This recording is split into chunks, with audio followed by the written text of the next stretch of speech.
Well.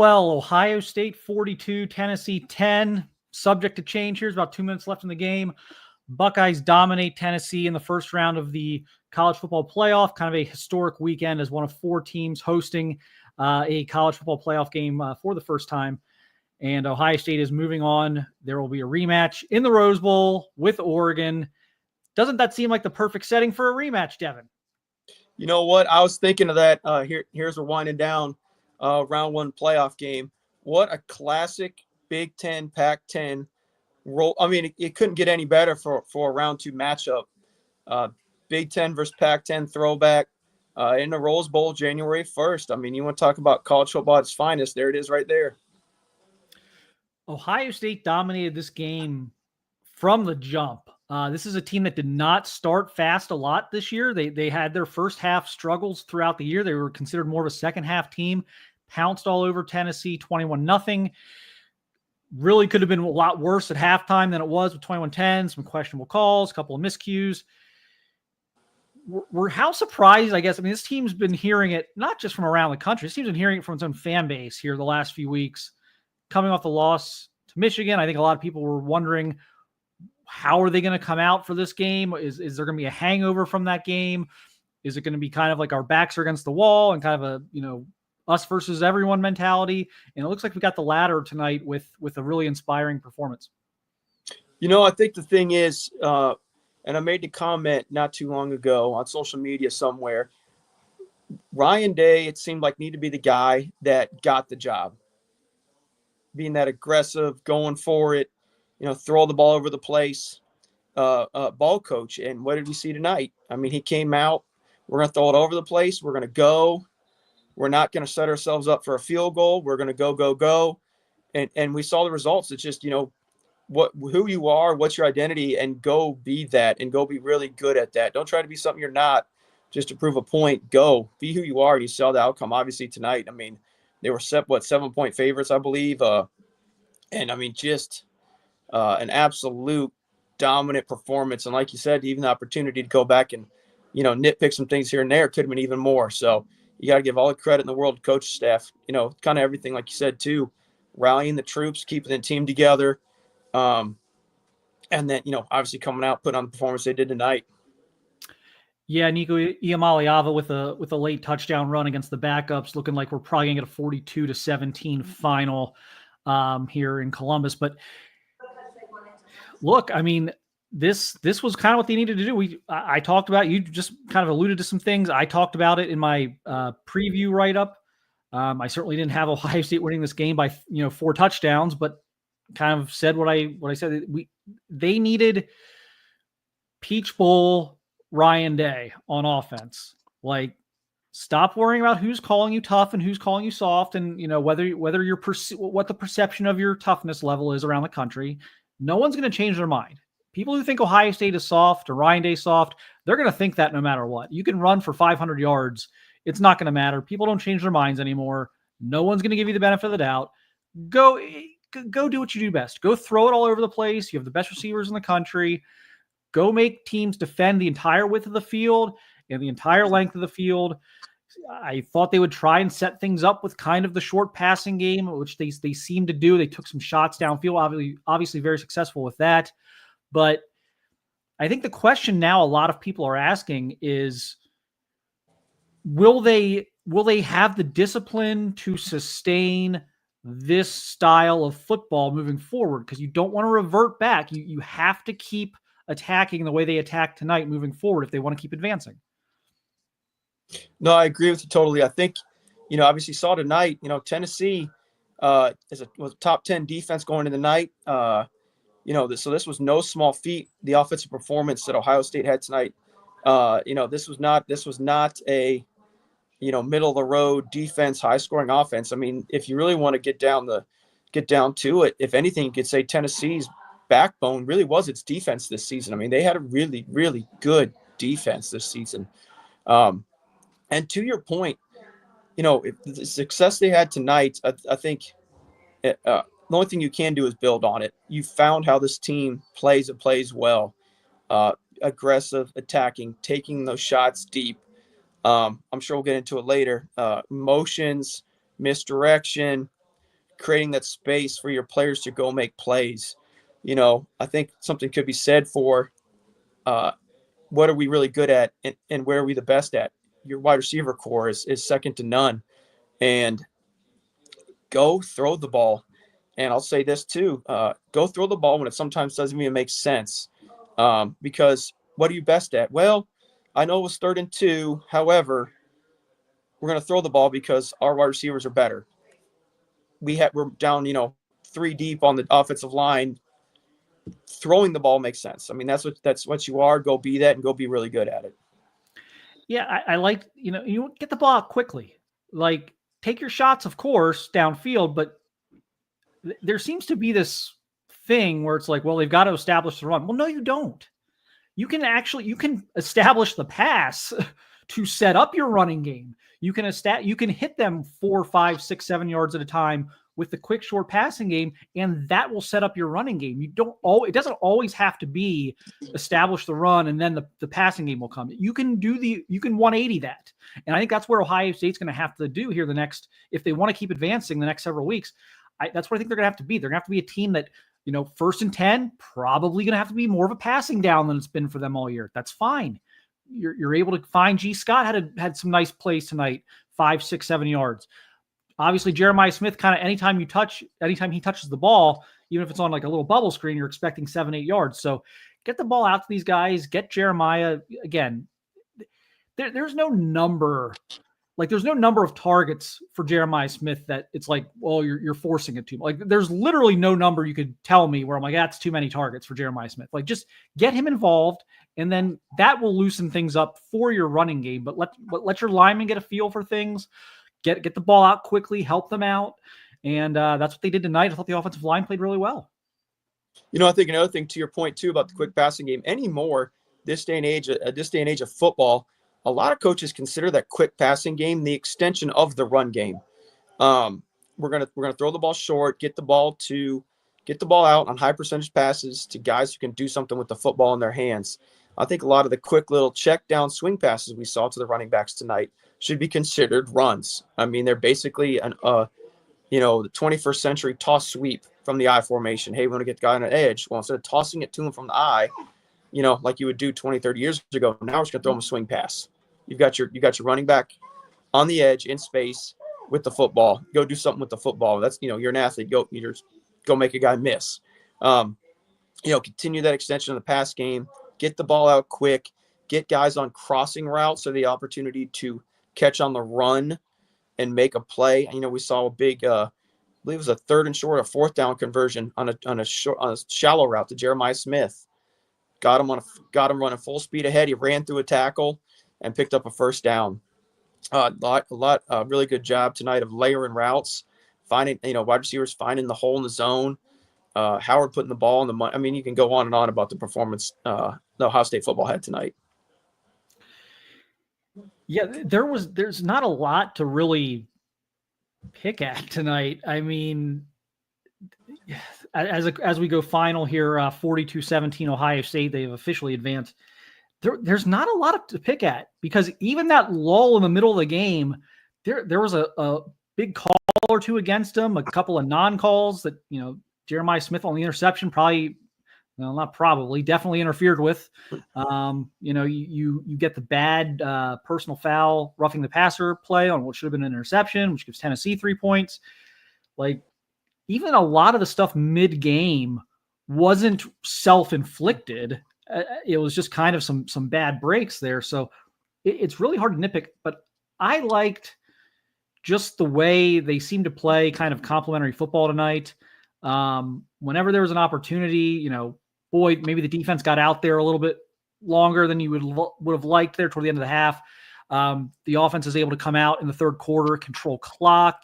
So you avoid getting your defense worn down there in the second half, because they were on the field a lot there in the 2nd quarter because of the penalties and things of that nature that were happening.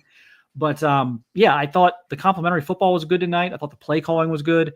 This is the Chip Kelly that I remember from the Oregon game and the Penn State game, and I don't know where we're not gonna like stay with this Michigan thing for the entirety of the show. I'm not going to go down that road too much, but it's just like it makes it all the more perplexing what happened a few weeks ago with the game plan offensively. But this is what I expected to see out of them, or was thinking they needed to do. And so, great. I think it was the best combination so far this year on offense of both play calling and execution. I thought the play calling and execution was really good. It was mostly really good against Oregon. I thought the play calling was great against Penn State. The execution wasn't. And then I thought the play calling was terrible against Michigan. So we've kind of had some trouble getting these things lined up. I thought it all lined up tonight.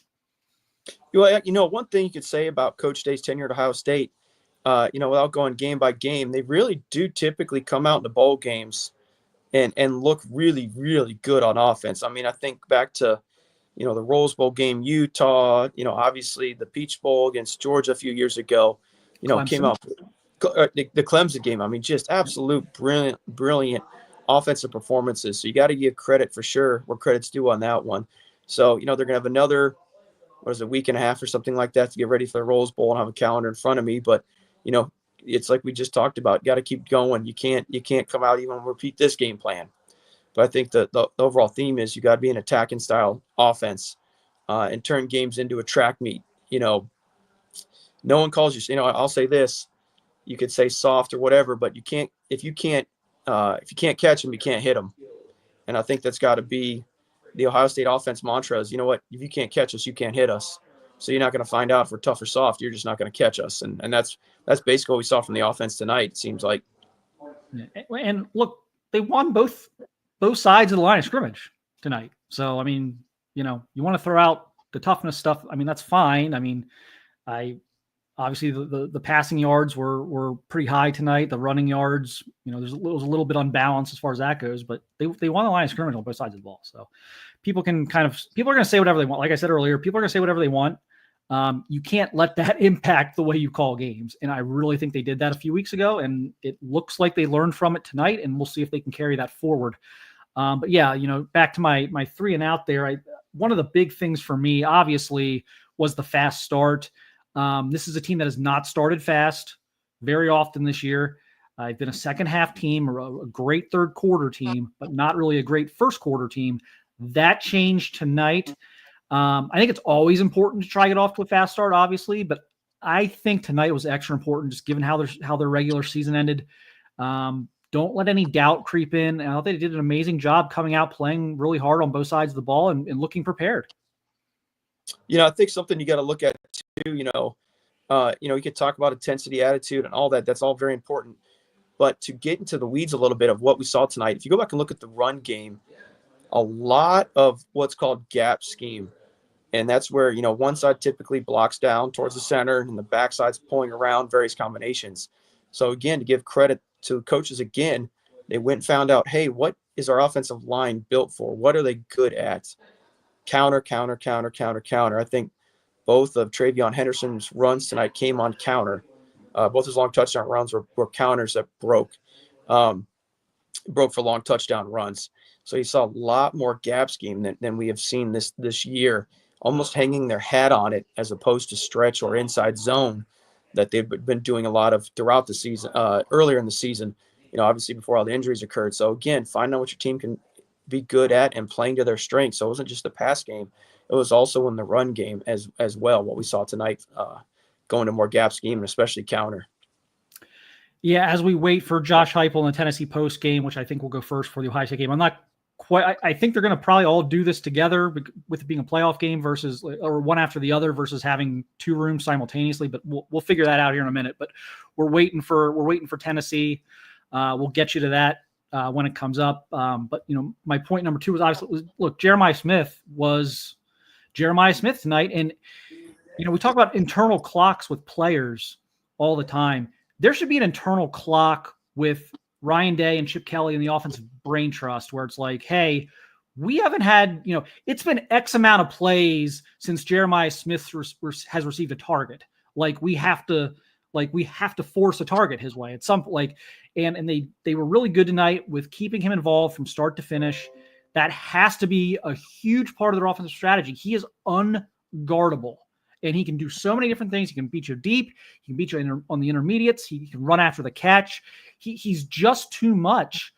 For some good Tennessee corners, they had a really good season. They could not handle Jeremiah Smith. They have got to continue to force feed him the football. He reminds me, I'm going back now a little bit, but he reminds me that in that regard of a Randy Moss. He's always open. At some point, you just got to say, you know what, we're just going to throw it at him and see what happens.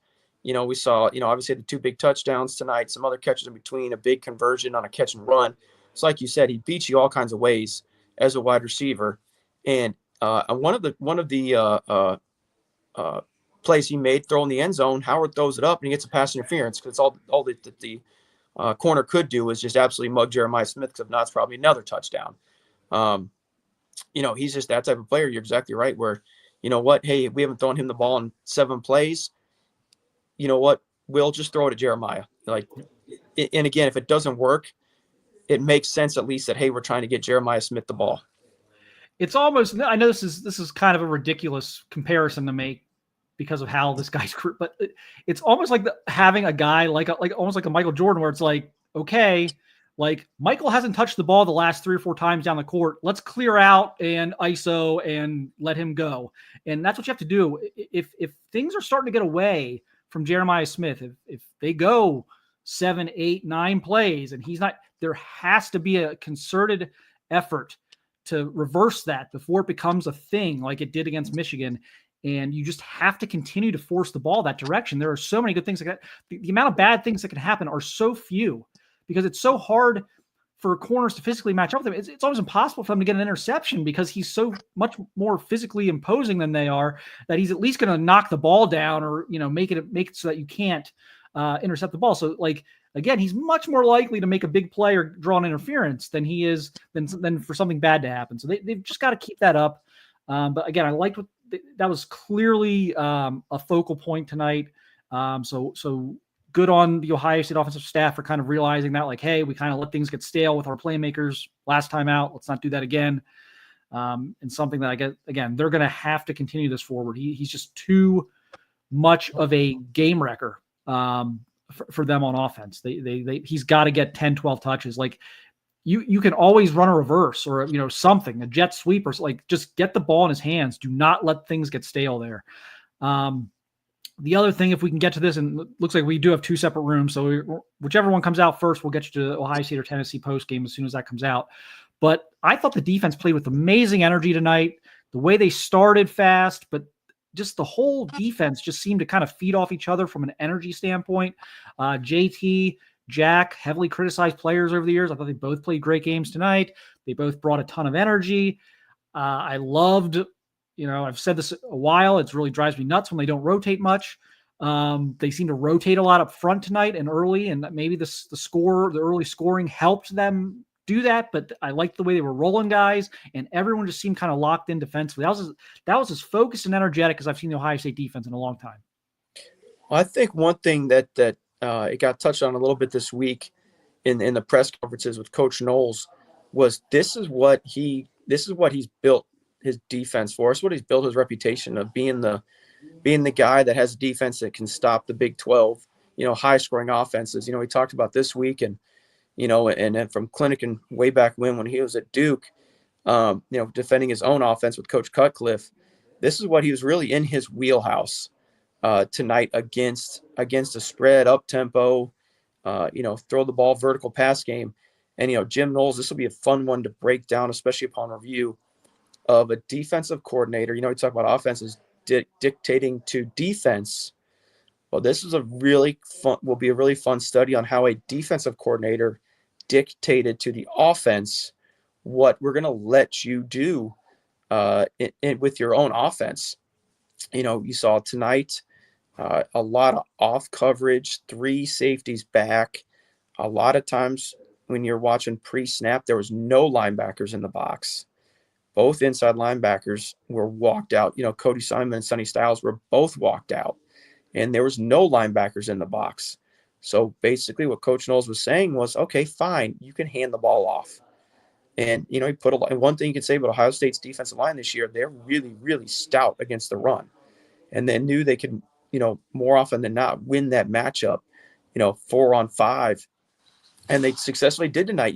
Tennessee's offense is predicated on vertical shot, big chunk plays. And I don't know if they hit a big chunk pass play tonight. I don't know if they hit one. I mean, their one touchdown drive before halftime was basically, for lack of a better description, the defense was in prevent mode.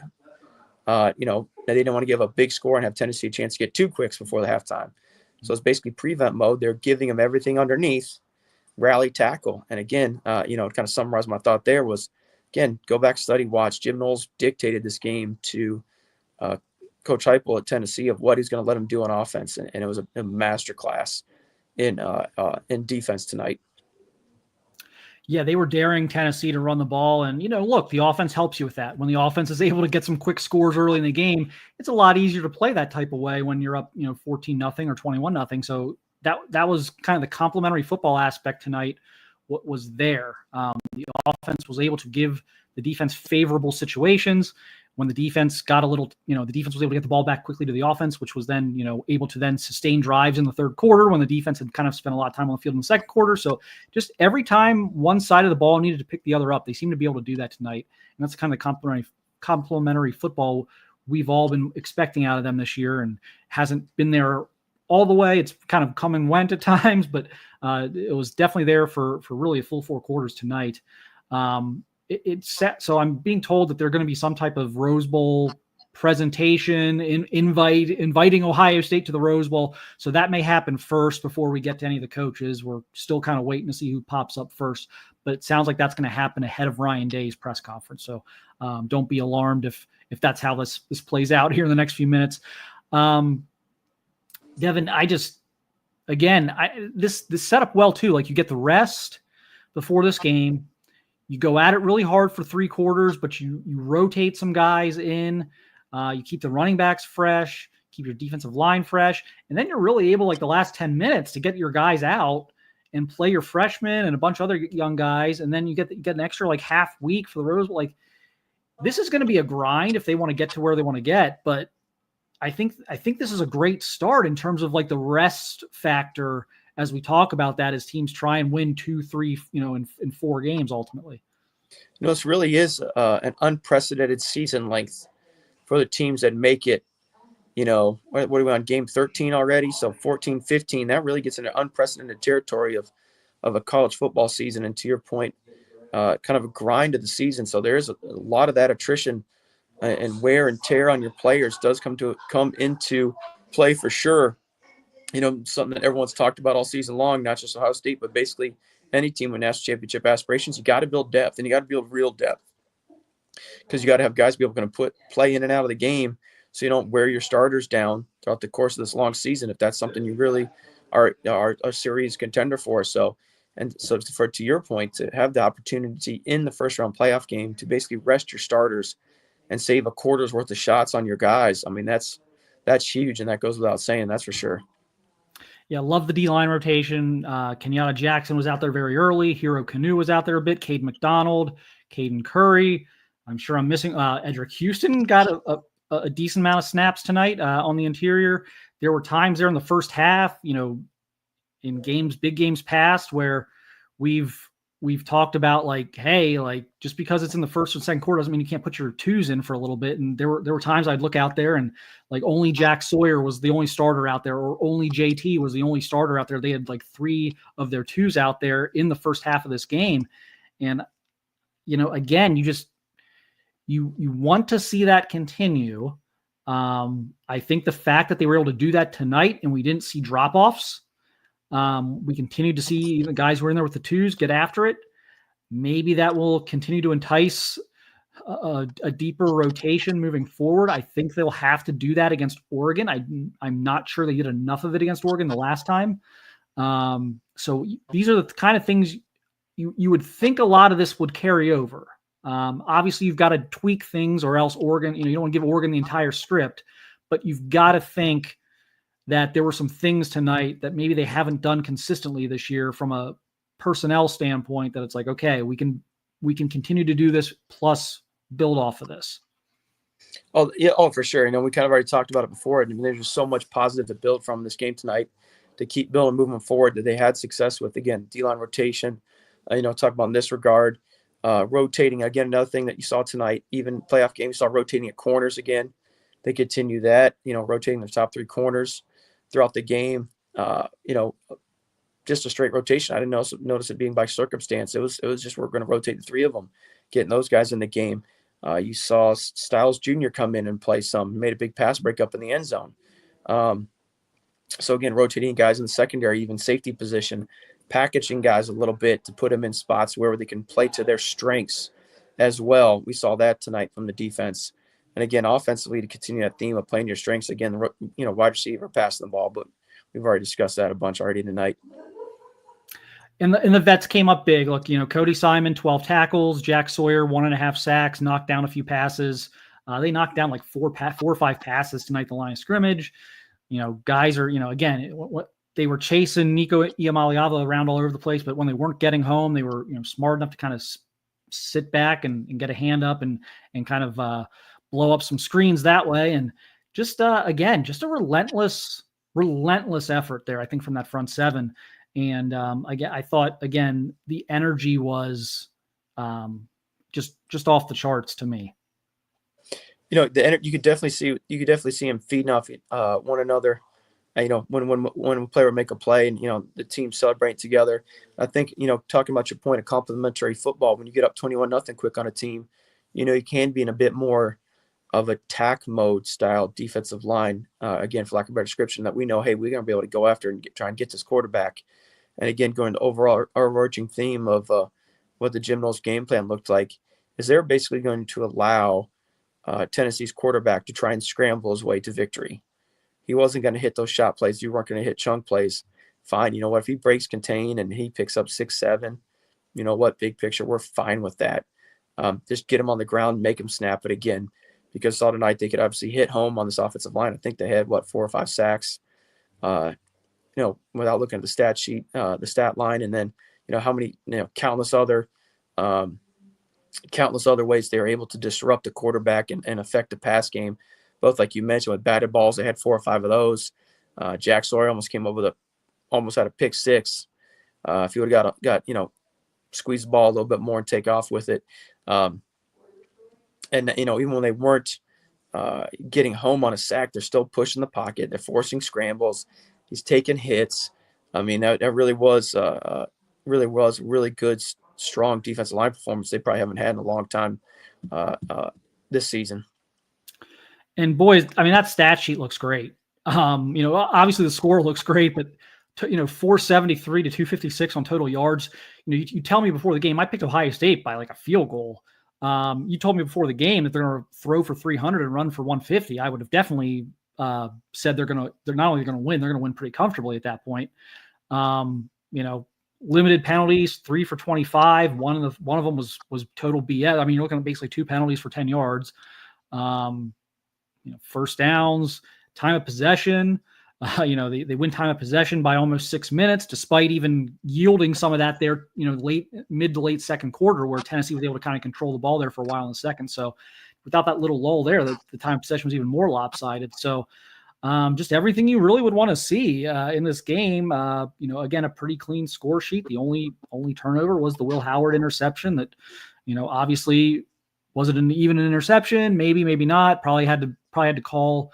Probably had to stand as called on the field, just the way the play played out. But obviously Smith was interfered with too on that, which they didn't get. So there's a lot of good there on the score sheet. It's a pretty clean scorecard. It's hard to really it's really hard to nitpick tonight. They just they seem to put it all together for pretty much all 60. One thing I think I don't want to get lost is the historical significance of this game. They put the graphic up late on the broadcast. Ohio State as a program, this was only like their 5th win. Did I see that correctly? Against SEC or something crazy like that? Yeah, 4th or 5th, yeah. Yeah, and they're 0 for the last 3. Obviously going to Alabama National Championship, the heartbreaker Georgia, Missouri last season. So you can almost say that, tonight Coach Day and Ohio State football almost exercised some demons of Ohio State football past. If you want to go back to some of those, losses Coach Tressel had, obviously to Florida, to Urban Meyer's Florida, and then the following year to LSU.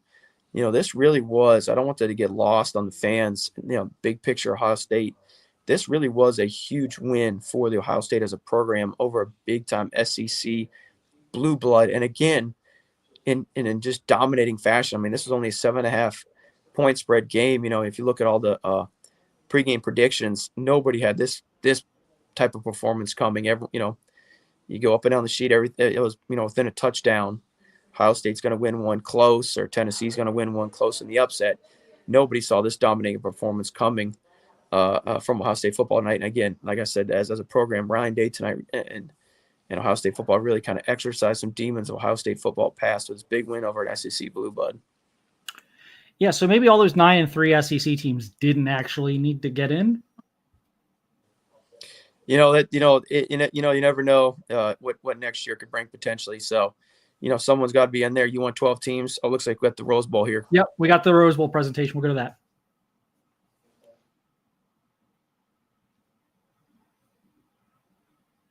And really want to say welcome to the quarterfinals and the Rose Bowl. And as a commemorative token game ball, we'd like to present this to you and just say all the best to you and your team as you move forward and advance the chains. Congrats, Coach. All right, thanks. Absolutely.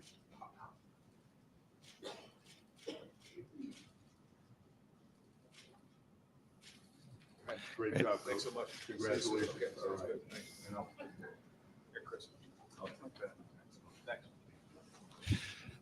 Thank you very much. We'll open up for questions, Coach, or opening comments? Yep, questions. Questions? Okay, over here to the right, Austin Ward, the podcast.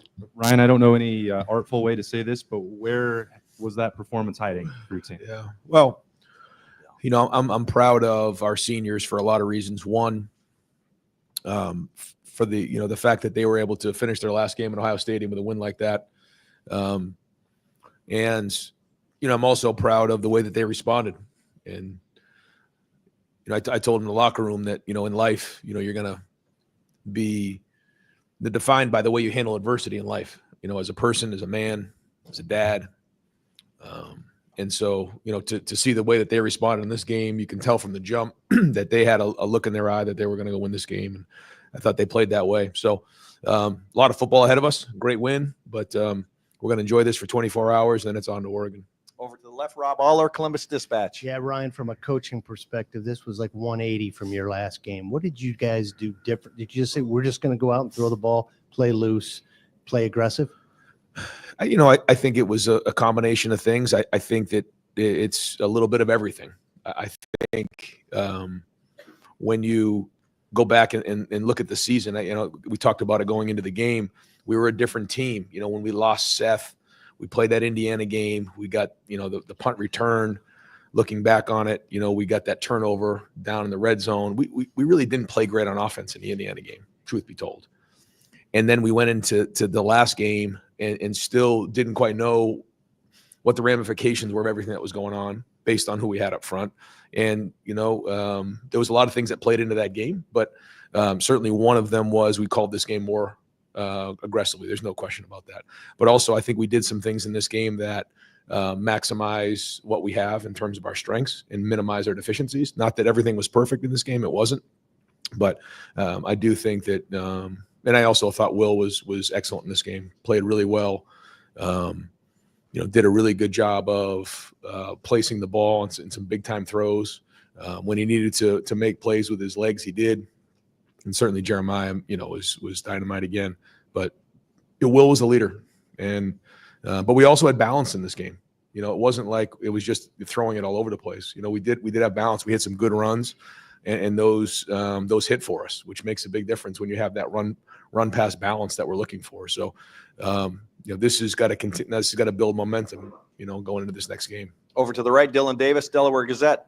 Ryan, you dominated the first half, but then you look up at the scoreboard heading into halftime and you're only up 11. Did you feel like maybe you let them off the hook a little bit? What was that conversation like at halftime, knowing that you did dominate that half, albeit only an 11-point mark? Yeah, that's why we knew coming out in the second half we had to win the next 4 to 5 minutes, and we did. And that really helped because you're right. You can feel that way a little bit, but I say to them all the time, coming in halftime, you're either going to be up, down, or it's going to be tied. And so now we have to go win the next 5 minutes of the game, 4 minutes of the game. And, they deferred, so they got the ball. So we had to get that stop. We did. Then we went down and scored, and that made a huge difference. But yeah, I tell the guys all the time that, you're in games like this, you got to have poise because there's ups and downs, and you can't get caught up in that. But yeah, I mean, there was a point there we have a chance to go up 28-0, and we threw the interception. Great play. And I like the call. I like how aggressive we were, because that's part of it. When you're going to call the game aggressively, something like this happens.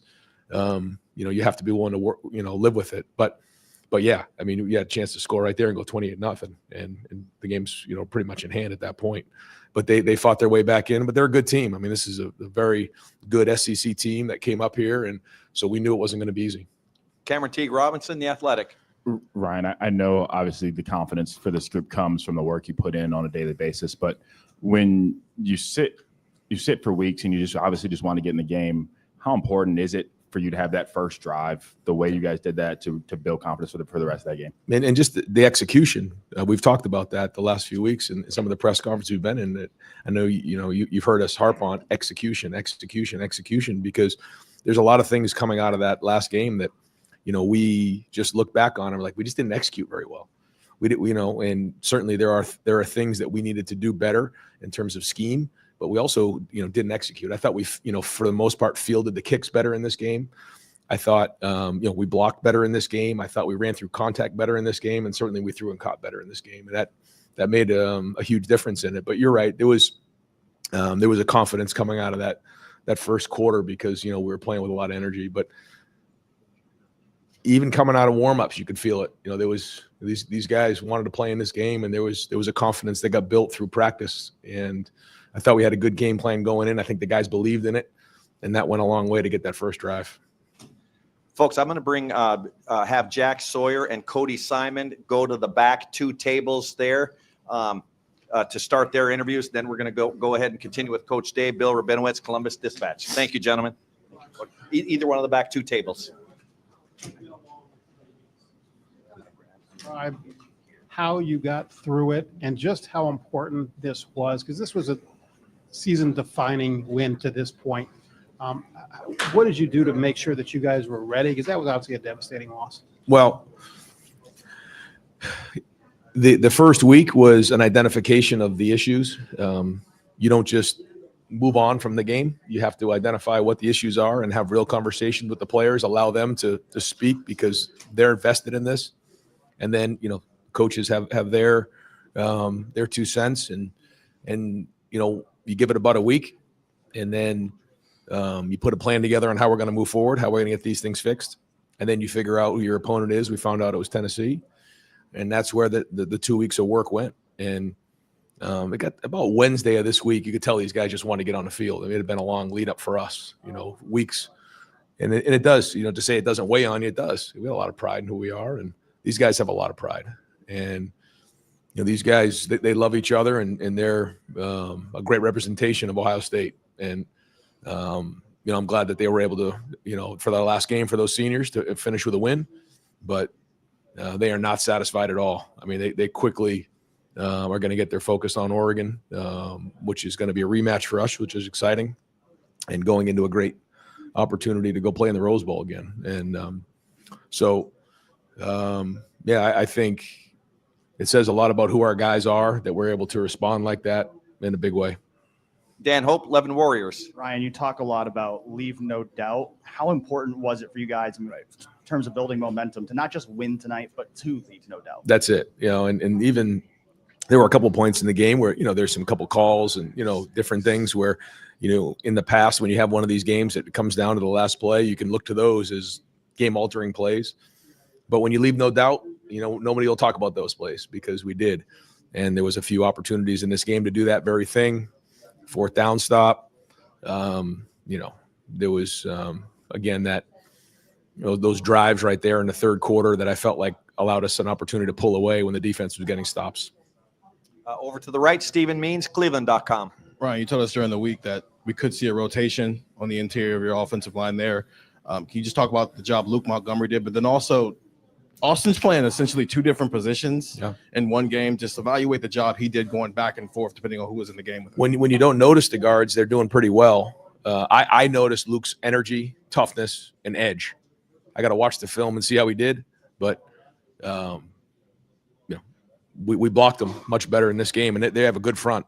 I thought we got some of the gap schemes going, some good double teams. It wasn't all perfect by any means, but and we'll have to continue to diversify going into the next game. But I thought we at least focused on the things that these guys could do well, and now we got to build on it. And they played with confidence. They played with energy. You could see after we scored a couple of touchdowns. I mean, they were jacked up and coming off the field with good energy. And the leaders of that group certainly is Donovan Jackson, Josh Fryer, and great to see Carson play well. It looked like, anyways, from my point of view, watching the game on the tablet, that he played well. So that allows us to have balance, and as you know, that's a huge part of it. Yeah, we'll have to look at it and see, but it seems healthy to me to get those guys, involved in the game. We're going to go just a couple more questions for Coach. Over to the left, Pat Murphy, 24/7 Sports. Ryan, this week the defense talked about, if they had to win the game, they felt confident doing that. Obviously, your offense plays the way it does, so they don't have that as much on their shoulders. But other than a couple drives, they hold the fort down. Their performance and just what they can build on from this. Well, they're playing with confidence, and coming off the last game, I think they felt like we have to go win the game. But when the offense is playing to their potential like they were today, then now it's complementary, and you can end up with a game like we did tonight. So you just never know. It could be like the Oregon game. It could be like the last game of the season. You just never know how those games are going to shake out, and we have to do whatever we can to win. We've talked about that before. Just win the game, and so we got to win 3 more. Over to the right here, Spencer Holbrook, Letterman Row. Ryan, with Will, that first touchdown throw just seemed like it was just so on point. Yeah. He looked to be just kind of dealing tonight. Did you see anything different from him in the last couple of weeks? Just because downfield he looked better. He just looked more concise almost at every turn. Yeah, I thought his footwork was good. I thought that we worked hard on some of those throws, and he hit a few of those right on the money. Yeah, the fade ball and the goal ball were really well done. I thought the levels ball too. Carnell was a really well thrown ball. Probably missing a few others, but yeah, he was accurate today. And a big thing for Will is his footwork. And when his footwork's on point, and when he's seeing things well, he's as good as anybody in the country. Folks, we've just sent Donovan Jackson to the back of the room as well. And this will be the last question for Coach Day. Scott Dockerman, The Athletic. Yeah, Ryan, I wanted to ask you just kind of a big picture about the Big Ten and what kind of the season maybe looks like when you have 3 teams advance into the quarterfinals. And from a big picture perspective, what was this first year like playing in the Big Ten, and how good are these teams that are in the tournament? Well, I think, the Big Ten has great football. I think that, we play 9 conference games, so we beat each other up sometimes. But when you have an opportunity like this against a very good SEC team, we know how important that is for the conference. And, great to see some of the other teams in the league representing well, because it is a great conference and a very difficult conference. Coach, thank you very much. Sounds good. We're going to open up. Hold on one second. Joey Kaufman will get the first question for Chip Kelly, please. Thanks, sir. Don't you guys have deadlines? Deadlines, you guys can leave. Chip, always deadlines, right? Chippy, Tennessee's front was known for kind of getting pressure on quarterbacks and sacks. Mm-hmm. You guys didn't give up any tonight. It seemed like Will had a lot of time to throw. What do you think the line and you guys did to kind of ensure get a clean pocket? It seemed like for a lot of the game. Yeah, I think our line played outstanding tonight. That defense going in, I think they were 5th in the country in total defense and 5th in scoring defense. And we know how difficult they can be. You watch their games, and they got after everybody they played. But I think really credit to our offensive line keeping Will clean. Will knew if he could be clean and go through his reads and get a chance to get through his progressions, we'd have a shot at beating these guys. And I think our offensive line did an outstanding job in protection tonight for Will. Hey, folks, if we can start to wrap up with Cody and Jack back there. Over here to the right, Dylan Davis, Delaware Gazette. When you make some changes along the offensive line, are there things that maybe you can do to help those guys out? Are there ways that you can call plays, things you can scheme up to help them out, like that maybe you wouldn't otherwise do if it was your – we're always trying to play to their strengths. So depending on who's in the game, and Justin did a great job of telling us what the rotation is, who's in at left guard, who's in at right guard. Everybody has strengths. Sometimes you try to hide a weakness or two. But I think we tried to play to all of their strengths. I think all three of those guys have strengths. I think just you don't get a ton. We get some feedback looking at the tablets and seeing some things. But I thought all three of those guys did a nice job. We'll break the film down early tomorrow and get a grade on them and get a look at them. But I think having depth at this point in time during the season is critical. And the fact that we got three guys in there that I think played at a pretty high level today was important for us. Front row left, Andy Anders, 11 Warriors. Yeah, I mean, to what extent do you buy into the fact that you can throw to set up the run? And was that kind of the emphasis in this game? Because it was a lot of passes early and then later kind of took control and ran out the clock with the running game. Yeah, I mean, it just depends on who you're playing. So I think there's always a philosophical approach when you're playing somebody based upon what their strengths are and what their weaknesses are and what you're trying to exploit. I don't think it's necessarily as easy as saying throw to set up the run. I've done that before and gone 3 and out, and we haven't gone anywhere with it. So it's not just, hey, just do this and it works. It comes down to the players executing, and I thought our players executed at a really high level tonight. Over here to the right, Stefan Kreisnick, Cleveland.com. For the last 3 weeks, what impressed you about Will? Not just the way his play improved, but kind of how he handled the 3 weeks after the Michigan loss. Yeah, I think the one thing with Will is he's consistent. He's the same person every day. He's not too high, he's not too low.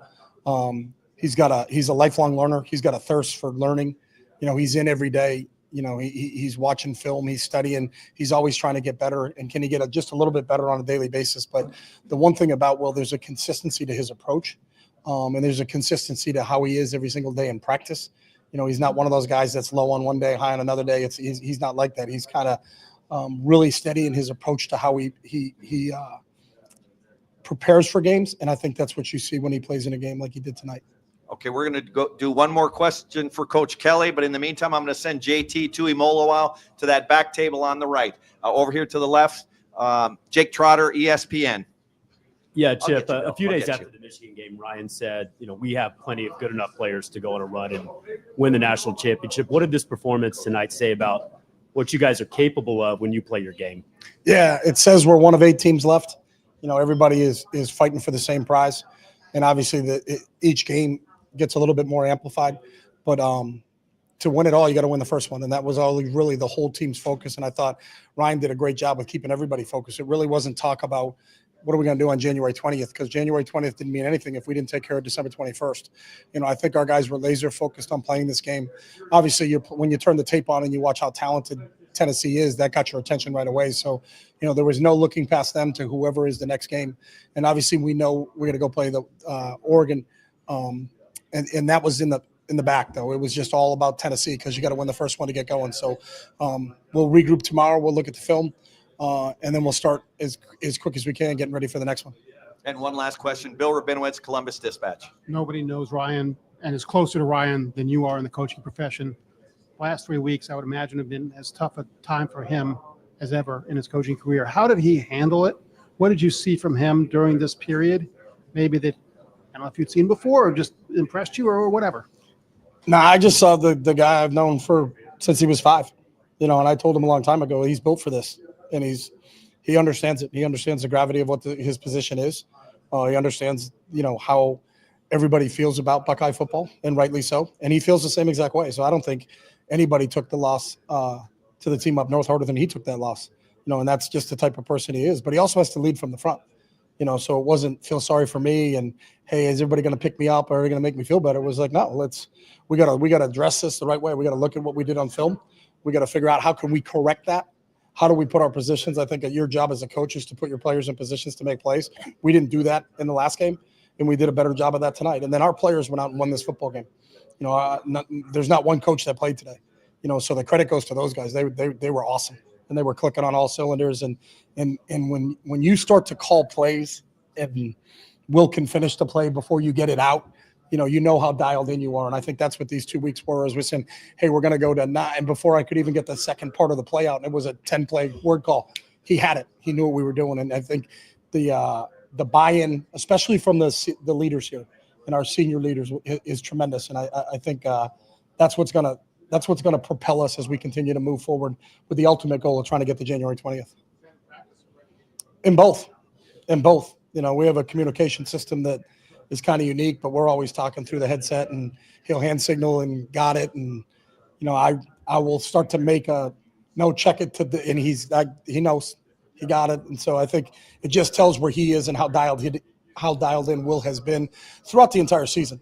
And I think, I don't know what he finished today, but I think it was above 80 again. We talk about that, but I think there's a reason for that. And it's how hard he works at it. I think he understands the fundamentals of the position, but really the game within the game, and taking what the defense gives him and making those decisions of when to take a check down and not to force a play. But if your opportunities come and you do have a shot to put the ball in only a spot where JJ can catch it, or if JJ can't catch it, they're going to have to interfere with them. And great decision making today. But I think the credit goes to the players, man. Those guys have been awesome since what happened in the last game. And I think those guys said, hey, we got a chance here, and because we're in it. And that was the only thing they were hoping for, is, are we still in this tournament? If we're in the tournament, then let's go win it. Coach, thank you very much. Thanks, guys. Okay, folks, we're going to take a handful of questions for Coach Knowles. Okay, no question. Go ahead. Bill Rabinowitz, Columbus Dispatch. It seemed like, once again, the defense was pretty airtight. They had the 2 drives in the second quarter, and that was pretty much it. What was the priority for you guys in terms of game plan for this team?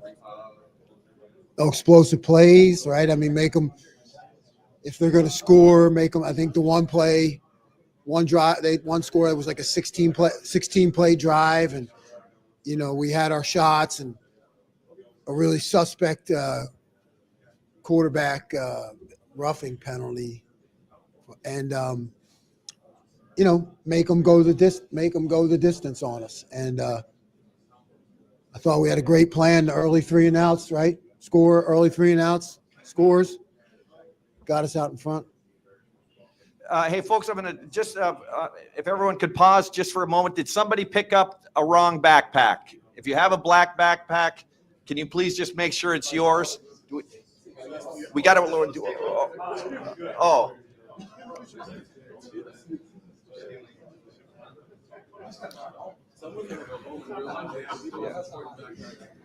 All right, let's go ahead and finish up with Jack Sawyer and with Donovan Jackson in the back. Second question for Coach Knowles, Andy Anders, 11 Warriors. Jack and JT, this felt like one of their most disruptive, productive games. Just what did you see out of your 2 defensive ends in this? We knew they were going to have a good game, and the set of their quarterback was a lot different. It was a lot tighter, and we thought we would be able to change up coverage enough to make them hold the ball. So we expected that they were going to have a good game. Over to the left, Coach Rob Aller, Columbus Dispatch. Yeah, Joe, how much are you looking forward to a rematch against Oregon? That's where you guys kind of took some hits there, but now you get a chance to redo. How different is this defense? We've talked about this. How different is this defense now compared to then? Yeah, I don't know how different it is. I think there's been adjustments. There's been some different calls, but I think it's confidence. And, we're looking forward to the opportunity because, it was not a great game for us. And,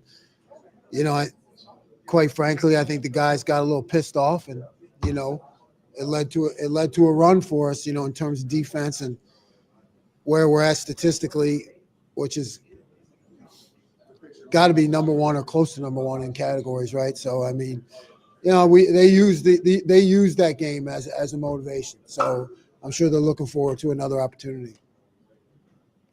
Over here to the right, James Watkins, Cleveland.com. Hey, Jim, there's been a lot of SEC chest pounding, let's say, from pundits, even a few coaches on Twitter. I won't name names. But what do you think of that? Why does the SEC have that air of superiority around it, you think? I have no idea. I don't know. I know we won today and we played pretty well. That's all I know. Anything else for Coach Knowles? Jeff Gilbert, Press Pros. Coach, they get the ball to start second half, and it's a tight game. What were you hoping to see? Obviously, you won. I know what you wanted to see, but what did you say? What was the halftime like? We got to do. I got after him pretty good at halftime. I did, to be honest with you, because I felt like we were rolling in the beginning of the game, and then I just felt like we took our foot off the gas a little bit. So I got after him at halftime and challenged him, because I knew the way the game was going, that as long as we did our job, everything was going to turn out all right. So I thought they came out. Strong in the second half. Great. Coach, thank you very much. All right, Donovan Jackson, thank you very much. JT Tuimoloau, thank you very much. We are going to open up the floor over here to the right. Stephen Means, Cleveland.com. Will, I know Will Howard. Will, I know you never question the game plan, but when you guys are preparing for Tennessee and you're seeing there's a game plan being put together where you're going to get opportunities to push the ball down the field, are you maybe licking your chops a little bit at the opportunity to do that? Yeah, I think, giving us, having the 2 or 3 weeks that we had to get ready for these guys, I think, gave us a little bit of an edge. And, we were able to really break them down and figure out what we liked, what we didn't like, and figure out what we were doing well. And I think coming into this game, I was really fired up about the game plan, like more than usual. And, I think the way that we were able to execute it, at the end of the day, it's how you execute it, man. Like I never go into a game like feeling bad about a game plan. It's how you execute it at the end of the day. But yeah, I was fired up about our game plan today, and I think we did a hell of a job executing it. Over to the left, Cameron Teague Robinson, The Athletic. Will, kind of off that, why more fired up for this game plan than other game plans? I don't know. I mean, you saw it's a pretty good game, so that's probably why. When you guys can play aggressive like that, and you said multiple times it's the best receiving core in the country, you mix that with being able to get Trey out of the backfield, being able to hit G. What is that like when you're in sync in a big game like this for you? Yeah, it's a huge. Getting the ball in our playmakers' hands is big, and especially in space. And I mean, you see what they're able to do. I mean, Trey busted that last run. I was like, I don't even know what he saw. Like, it was crazy. But just giving those guys opportunities to get in space and do what they do is huge. And I think we did a heck of a job doing that tonight. Over to the left, Joey Kaufman, Columbus Dispatch. Will, Tennessee's front has been pretty good throughout this year, and your line kept you from getting sacked. You had clean pocket a lot of times. What do you think of just the protection you had tonight? I'm so proud of those guys, man. I had to listen to them get, just harassed for the last 3 weeks. And, I had to sit here and just act like it didn't affect me, because those are my brothers, man. And I go to war with those guys every single day. And for them to show out and have the performance that they had tonight, it was huge. And against a really good front. I mean, yeah, they're probably the second best front we've seen all year. And I mean, for them to come out and do what they did against those guys was huge. And, I'm just so proud of those guys for not listening to the outside noise and sticking their noses down and really getting gritty and working for everything. Over to the right, Tony Girdman, Buckeye Huddle. Just your thoughts on Jeremiah stepping up, true freshman doing this. Does he surprise you anymore, and your thoughts on his game overall? No, he does not surprise me. I think all of us can agree that we're not surprised by how good he is now. He's the dude, man. I mean, I think he's the best receiver in the country. I mean, I think we got the 3 best receivers in the country, but I mean, that I'm a little biased, but I mean, you see what the kid does with the ball in his hands and what he does with the ball, not in his hands. Like, he runs unbelievable routes. He's smart. He works hard. I mean, he's just everything you would want in a teammate and a receiver. And all those guys, man, are studs. So you were able to see that put on display tonight. Over to the left, Joey Kaufman, Columbus Dispatch. No, you already had one? Okay, Jake Trotter, ESPN. Yeah, Will, given the way that the first meeting against Oregon ended, what do you think about the rematch ahead? Yeah, I'm excited, man. It's going to be a heck of a opportunity for all of us. I think we've all been looking forward to this one and for another crack at these guys. And I was the way that last one ended doesn't sit right with me. It still doesn't. This still bugs me.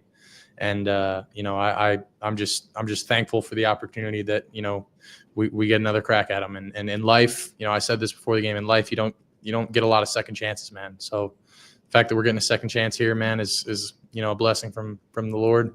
And we're gonna go out there and have some fun and let it rip, man, because this is all we got. It's win or go home. Over here to the right, Noah Weiskopf, the Lantern. There were questions leading up to this game about what the atmosphere might be like with Tennessee fans. How do you think the fans were for your final home game? Great. I think they thought they were going to take over this place, and we showed them pretty quick that we weren't going to let that happen. And I think obviously us jumping out to a pretty quick start helped with that. But I got to give credit to Buckeye Nation for showing up and being loud, and drone show in the third quarter was pretty damn cool. Stay over here to the right, Bill Bender, the Sporting News. Oh, Will, we're right here. You threw your arms up at the end of the first quarter, 3 touchdowns, 3 possessions. I mean, how much of that was frustration, like released, and you guys just playing, like you said, executing the game plan? And I mean, when you guys are playing that, clicking like that, I mean, kind of hard to stop you guys. Yeah, I mean, I don't know about frustration, but more excitement, and I was thrilled that we were having the success that we had, but we were far from done, and I think we showed that. Bill Rabinowitz, Columbus Dispatch. I didn't even ask Chip. Chip just volunteered that you were like finishing the plays in practice and in the game. Obviously, you're a 5th-year guy. You've been through it. But is that more as locked in as you've been? Where does that kind of come from? Where you can finish the plays? I'd say that's.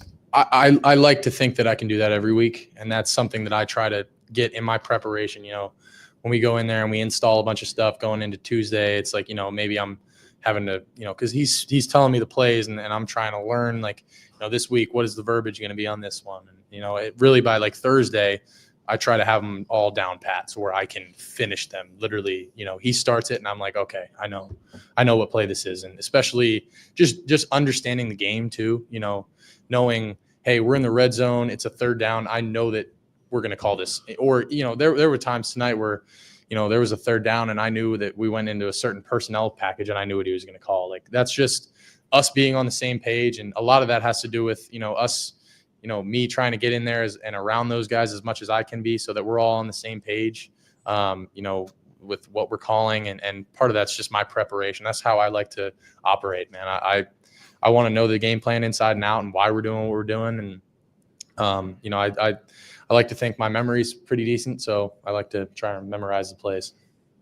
Got time for 2 more, folks. Dan Hope, 11 Warriors. Well, Coach Day always talks about leaving no doubt. How important do you think it was for you guys, not to just win, but to leave no doubt tonight? It was huge, man. I think we did a hell of a job not letting off the gas, because when it's 21-0, 21-10 going into half, it's like, we could have let that go sideways, but the defense came out, got a huge stop. We go down and score, go down to score again. And it's like, man, we left no doubt. And we could have let that become a game, but, being able to go out there and continue to, keep the foot on the pedal was huge.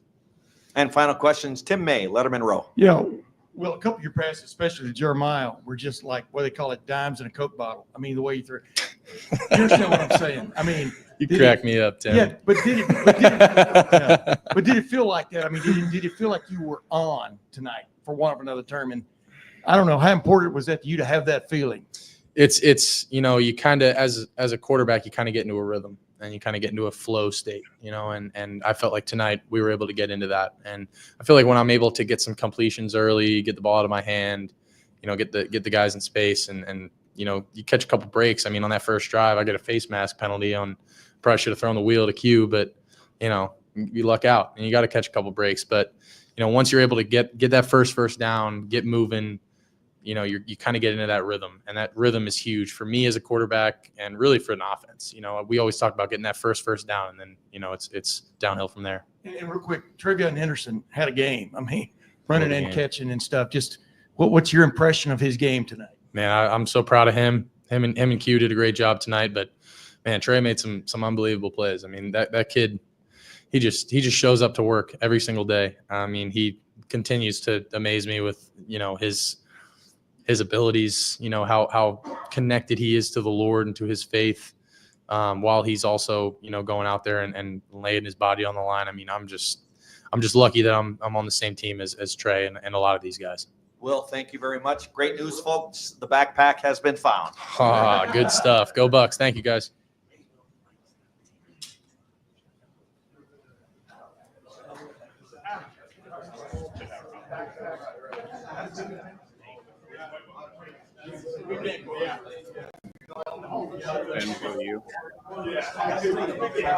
Cooper and Amari, just for the program to continue to grow from this point with what you all have built to this point, what lessons do you feel like the program needs to take from tonight to allow them to continue to grow? I would say just continuing to be coachable. Like everyone's like, I feel like that's something that really, like, we were coachable, but we just have to continue to be coachable. That's something that for the program to continue to succeed, like, you have to continue to be coachable. You need guys who gonna be in the program, who love the culture about it. Like, yeah. Ryan over here. Yeah. Amari or Jeremiah, either of you guys, just the first few possessions of the game for it to snowball like that and be 21-0. I mean, what was kind of your reaction to all that as it was unfolding? And did you feel you guys kind of got rattled at all by that or anything that happened in the first few minutes? Yeah, I mean, we just didn't win our one-on-ones at the start of the game, and our defense has always done a great job of bouncing back and bringing the fight back to them, but we just didn't win our one-on-ones, and it didn't go our way tonight. Austin?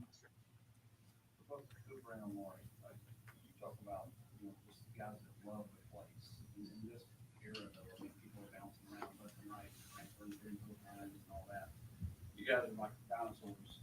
We're going to hear playing 5 years at a place, right? Like nobody, that's not happening a whole lot. How do you get that message across walking out the door to some of these younger guys? And the grass isn't always greener, they're hanging in there, even if things aren't going your way.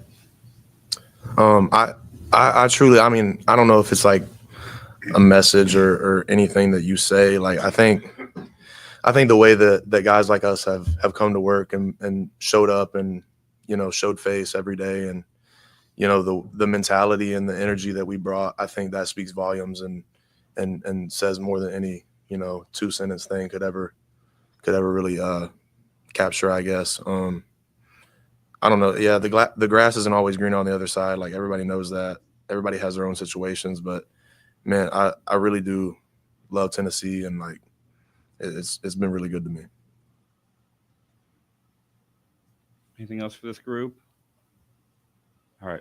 We'll have another group of two guys here in just a minute. Nico Iamaleava and Will Brooks. Guys, thank you. Appreciate it. Thanks, guys.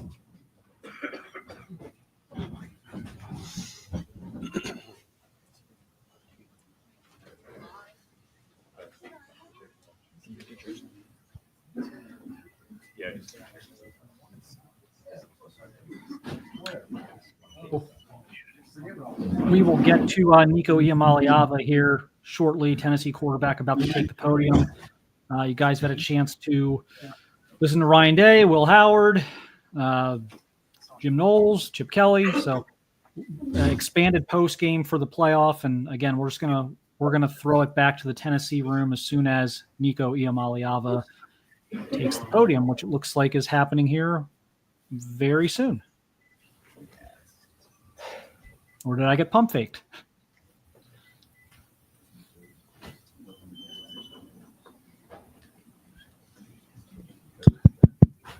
Yeah, maybe pump faked. We'll get to him here in a minute. Devin, any takeaways from post game there? Well, I think the first thing right off the bat with Coach Day talking about being more aggressive in the game plan. Obviously, that was noticeable tonight. And, the staff, obviously, Coach Day did a great job, I thought, breaking it down, what the operating procedure had been from the game leading into this game. And, he brought up a great point, and I thought it was a very, very humble of him to admit that, hey, you know what, we didn't play that great after Seth's injury. They got some breaks in the Indiana game he talked about with the punt return and the punt block that set him up obviously one for scored, another one for great field position that resulted in scores and the offense putting points on the board. So for them to have the opportunity to go back and look at, hey, who we got, what are we good at, and build from there, I thought was very insightful into what led into this game. That was my first big takeaway. Obviously, you heard there at the end, Coach Knowles talk about how, hey, no explosive, make them take those 16 play, force them to make 16 play drives to score. Was again insightful into the game plan and what we saw play out tonight. And again, you saw Coach Kelly talk about, what they did offensively, putting their guys in a much better position. We heard it in the press conference this week of, he felt like he did not do a good job of putting his players in position to make plays the last game of the regular season. And for him to come out and say, hey, you know what, that was a big focus on, hey, we got to go out and put our guys in better position to make plays. But again, at the end of it, he said, at the end of the day, the coaches didn't play a snap. And the players went out there and played one heck of a ball game. And the results obviously spoke for themselves tonight with the result of the ball game. Yeah, as I process all of this, it certainly seems like, given what happened against Michigan, that the layoff did help Ohio State.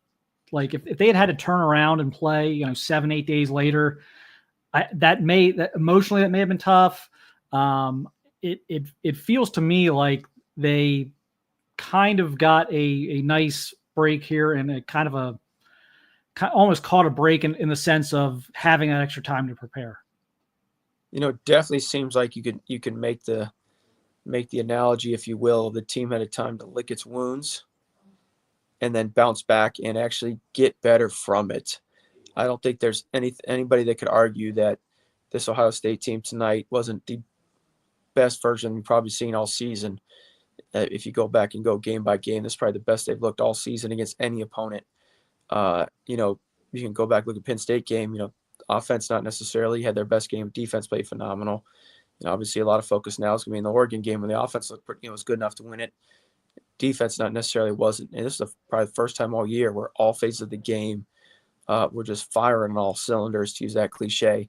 Putting up 40 plus points, holding it on a top 5 defense in the country, holding Tennessee for all intents and purposes to 10 points there. Obviously got the late score there in mop-up time, but just an incredible performance that obviously, to your point, having those couple weeks off gave the team a time to rebound, build, grow, and obviously get better, getting ready for the playoff run. Is there an advantage here either way, like Ohio State, Oregon, as we kind of get into that? Before we get into that, one real quick item. They are now, Ohio State has opened as a 1.5 point favorite against Oregon. Had you bet them in a hypothetical matchup before tonight's game, Oregon would have been a 1.5 point favorite. So tonight's game swung the line by a field goal, which I think is interesting. And Ohio State on some books has a better odds of winning the national championship than Oregon. So I found that all a little interesting. So with that being said, Devin, does Ohio State having that one, that not warm-up game, I mean, these are playoff games, but having that one under their belt, does that give them a little extra something than Oregon, who's had to kind of sit on this for several weeks now? This is kind of new for college football, but this kind of goes to that NFL discussion of, do you rest your starters in week 16, knowing you got the first round coming up, or, it's that great debate. Do we rest them, or do you want to keep playing everybody because you're playing well? And I don't think there's a good answer, but I think, one way or the other, hey, the Oregon guys got a break, rest their body, heals, same thing, get guys healthy, have an opportunity to really explore what they want to do in terms of a game plan. Looks like we have Tennessee's quarterback up here. We'll right now. call on you. We'll try to get you a mic if you're close. Who would like to get started?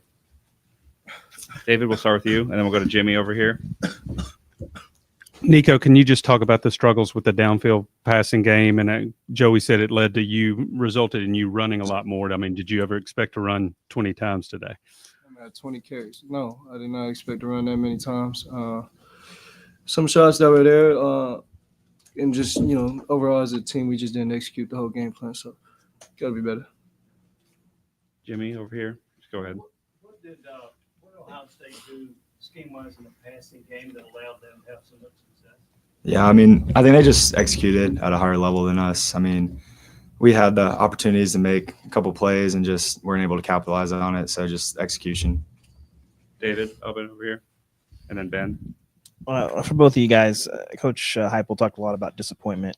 How would you describe tonight? And when you think about disappointment, what are you guys most disappointed in how tonight went?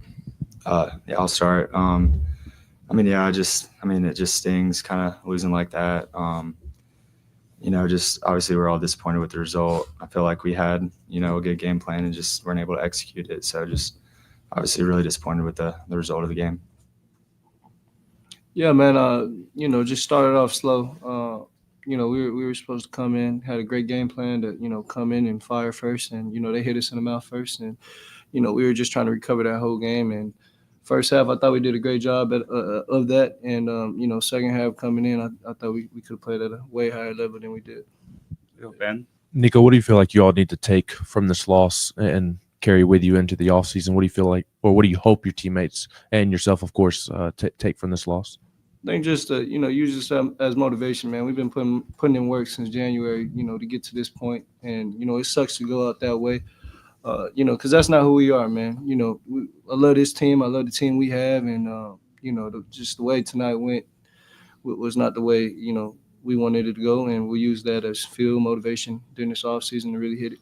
Well, Chris and then Austin. Both you guys, Nico, sort of along the same lines. You guys have knocked down so many barriers the last couple of years. You've beaten Alabama, beaten Florida, winning 11 games, winning 10 games, getting to the playoff.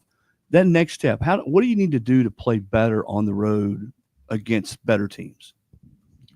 Yeah, I think that all just comes to executing on the road. Like I said, our coaches gave us a great game plan, and us as players, as the team, we're the ones out there, on the field playing, and we just got to hold ourselves to a higher standard and execute at a higher level. Austin?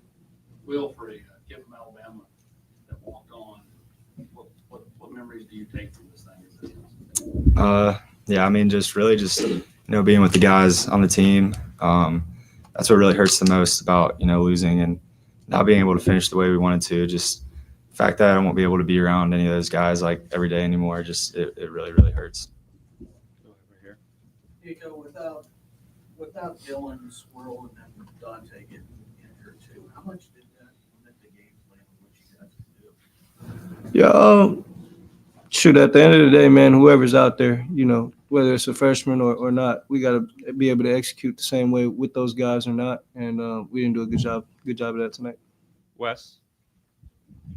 Nico, obviously most people, who've ever played football won't play at a level like this, but for people to explain to those people, I guess, the difference in playing offense on the road and at home, just how much different is it in terms of trying to execute and doing things?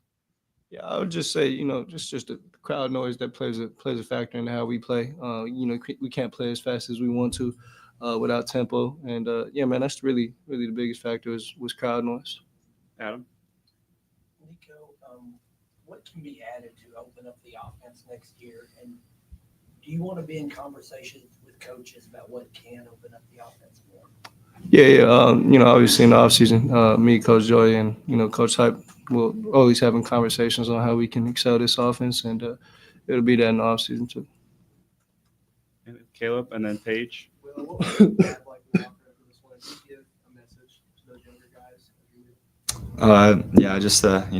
Keep fighting, be ready for every single opportunity that you're presented, and just to take advantage of it. And I hope people can just learn kind of from my journey, like you don't always have to come in and start right away. You can wait your time and just take advantage of everything that's given to you, and good things will come. We'll go to Paige, and we'll finish with Mike here in the middle. Obviously not the outcome, but tens of thousands of ball fans were in the stadium tonight. You talked about crowd noise. Just what does their dedication kind of mean to you? How impressive is it to see how well they travel for these games? Yeah, man, I love it, man. I was so happy to see, all the orange in the stands. It sucks the performance we gave out for them. But I hope they all get home safe, man. I really appreciate the support. Mike? The wide receiver room, what do you think the future of that group looks like? Who are the guys you think can elevate for next year? Is that a group that you'd like to add some bodies to potentially as you guys look at that next year? Yeah, shoot. I haven't really, looked too far ahead yet. Letting this one sting a little bit. I think, just got a great young room in there. Obviously, we got some guys coming back. So, yeah, man, we'll just look to, keep getting better in the offseason. Thanks, everybody. Thanks, guys. Appreciate your time. Everyone get home safely. All right, that should do it for post-game interviews. Devin, we didn't get to my game ball, so we'll go there first. I did give my game ball to Will Howard. I thought they got everything they needed to out of him tonight. He probably had his best game in terms of throwing the ball downfield. A couple of really accurate deep balls. He was really accurate in the intermediate. He was getting the ball out quickly on time, giving his guys chances to run after the catch. The interception I wouldn't put on him, and the way he responded, I think, from that, and the way he got the offense going there in the third quarter, I thought that was. I think without that performance, I just think he was very steadying for them tonight, and there were some really great performances across the board. We could talk about Jeremiah Smith or Travion Henderson or a couple, Jack Sawyer, Cody Simon. There's guys we could talk about. I just thought Will Howard, in terms of his leadership and accuracy and efficiency tonight, was the biggest difference for Ohio State. You look at the statistics right there. I mean, he was 5 incompletions, over 300 yards passing, 2 touchdowns, huge performance from him. Again, you talk about his accuracy again. On a record-setting, that's already this season with the amount of games he had, completing over 80% of his passes. And it wasn't just one particular way, like you mentioned. I mean, he was hitting intermediate crossing routes. He was hitting in cuts, out cuts, was check downs to guys out of the backfield, finding the tight end. We talked about Jeremiah Smith already, deep shots. And I think something, too, that got I don't want to get lost is using his legs tonight, not only to keep plays alive or getting what he could get when the pressure was getting to him, but on some called quarterback runs as well, where he picked up big chunk plays for the offense as well. It's something we haven't seen much of this season, other than a few spots here and there. But again, those huge tonight too, and it won't necessarily show up huge on the stat line because he didn't have a huge game running the ball, but probably his better game running the ball they've had from him all season long.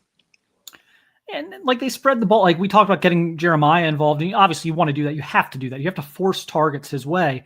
But they were able to get other guys involved. They were able to get the running backs involved. Travion Henderson had a really strong game, catching the ball out of the backfield.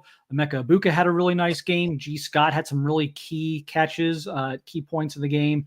And then even later, as they were trying to put the game away, Carnell Tate came up with a big one as well. So not just Jeremiah going out there, making superhuman plays. I thought he was on time and was putting it, in the right, going to the right reads, going to the right spots on the field, and getting a lot of guys involved as well. Yeah, solid stats there of the game these wide receiver had. I thought something they did that they kind of got lost towards the tail end of the season was getting Emeka Ibuka much more involved in the pass game and a deliberate, you talk about targets to Jeremiah Smith, and that goes without saying that he needs targets for sure. But, chances are Emeka Ibuka, from, everything I've read and that, talked about, he's probably first round wide receiver again for Ohio State this year. So this is a guy that had kind of cooled off towards the tail end of the season. I think I saw something not too long ago here on social media where he was averaging, 90 yards receiving the first 6 games. The last 6 games, he was only averaging 50 or something like that. And to see him get involved early and often was also a good sign that, Ohio State's trying to get the ball out to their playmakers, give them the opportunity to go make plays. And I mean, obviously Ryan Day took the most heat for how the season ended, the regular season ended. But Will Howard took a lot of criticism as well. And then on the first series tonight, he misses, really, I think his only poor throw of the night was the throw to Emeka Ibuka over the middle, where Ibuka tried to one-hand it, couldn't come down with it. And it's like, okay, you didn't play well against Michigan. You took a lot of criticism for it for the last several weeks. And then that's kind of how the game starts. And I'm sure it's like, oh gosh, like how's this going to go? And boy, did he rebound. I just thought that was just a very mature, confident response from him to a couple, kind of an early miscue there, which almost forced a punt until they got the face mask call, which gave him the ball back. And then he just like reeled off like 3 beautiful throws in a row after that. Well, it speaks a lot to any player's mental, emotional strength and ability to just lock in and play the next play. I mean, the saying, it's a cliche because it's true. You only get the play that you're playing right there. The play you just played doesn't, it's gone, never coming back, and the next play never gets here. All you got's that one. It speaks a lot to his ability to dial in and focus on that specific play. Again, bounce back from that. Again, he talked about it even in the press conference. They got bailed out by that face mask penalty, pick up that first down, and from there, like you said, just went straight down the field and scored the big 40-yard completion there for the touchdown to cap it off to Jeremiah Smith. And to speak about criticism, I actually picked this up, I believe, from Coach Fickle at a coaching clinic years ago. Talked about as a head coach, you and the quarterback are the ones that, good, bad, or different, you're the ones that take the fire. And the quarterback and the head coach being connected and having a really strong relationship is really important, because they're the ones, right or wrong, they're going to take the heat when things aren't going right. So I think there's a lot to be said for having a quarterback with the composure and the maturity of a Will Howard, who can go up there and take it when things aren't necessarily going well, take responsibility for it, and makes you all that more excited to see when things do go right, that a guy that's able to take it and shoulder the responsibility does come back and bounce back and have a huge game like he did. Yeah, and we were getting into this right there at the end before Nico Iamaleava showed up at the podium for Tennessee.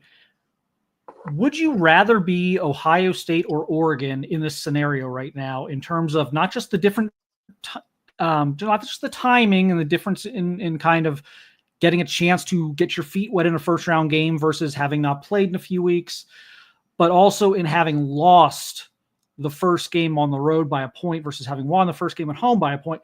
Who would you rather be in this scenario? It's a great question. And I think there's a lot of arguments to be made either way about what position you'd rather be in.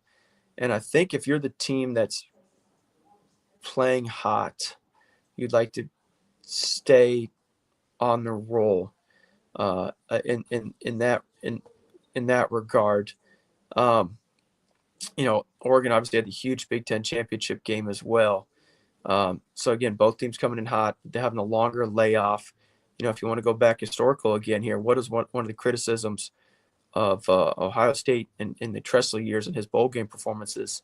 Ohio State, because the Big Ten used to end before Thanksgiving, they had those long layoffs before they got to the bowl games, and you only had 15 practices. They're basically trying to spread out between over 6 weeks or whatever it was from the game, the season finale, to their bowl game on January 1st.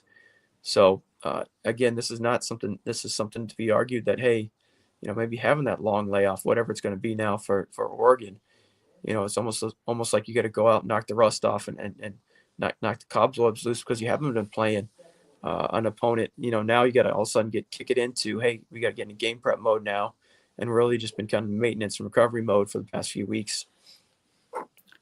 Yeah, I agree. I would rather be Ohio State in this scenario. I think it's hard to beat a team twice when we're talking about two of the best teams in the country.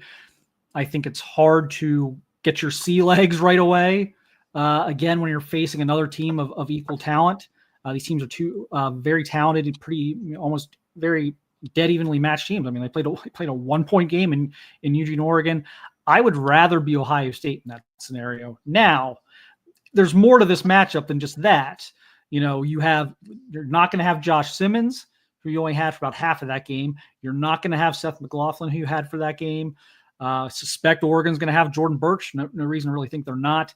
So there are going to be some different twists that this game has for Ohio State that they didn't that they may have benefited from before, that they aren't going to benefit from this time around. But the game's also at a neutral site, so that works in Ohio State's favor as well. This is going to be a fascinating matchup, and quite frankly, I think it's going to be a ratings monster here in a week and a half.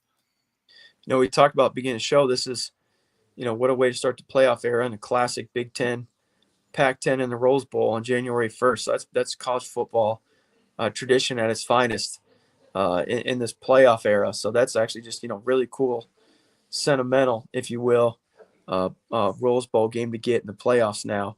But again, I think, a lot of the teams that, at this point in the year, they played week 4 or something like that, week 5. I can't remember off the top of my head. There's a lot of football between, when they played the first time and played now. You could almost argue they're probably two completely different teams in terms of how they've changed on offense, defense, because of various reasons. Ohio State's obviously, because of injuries, they had an offensive line. Defense adjusted and adapted to what they had post that game. I mean, obviously a lot's been talked about, written about, broken down here, there, and everywhere about how the defense has changed since the Oregon game. And so it's almost like, obviously this is a rematch, but it's been so far between the games. It's almost like a brand new matchup at this point between the two teams. Obviously you can take away, something from the game and in the first game, but it's been so long since that first game. It's almost like I don't think you could treat it as a rematch. Yeah, that's going to be kind of the interesting thing. Both teams are going to have new wrinkles. Ohio State obviously shuffled around the offensive line. We've seen them with varying game plans in their last few games offensively. Oregon certainly is not going to be the exact same team. They're going to have Jordan Birch. They're going to have, I'm sure, some new wrinkles to their offensive and defensive schemes.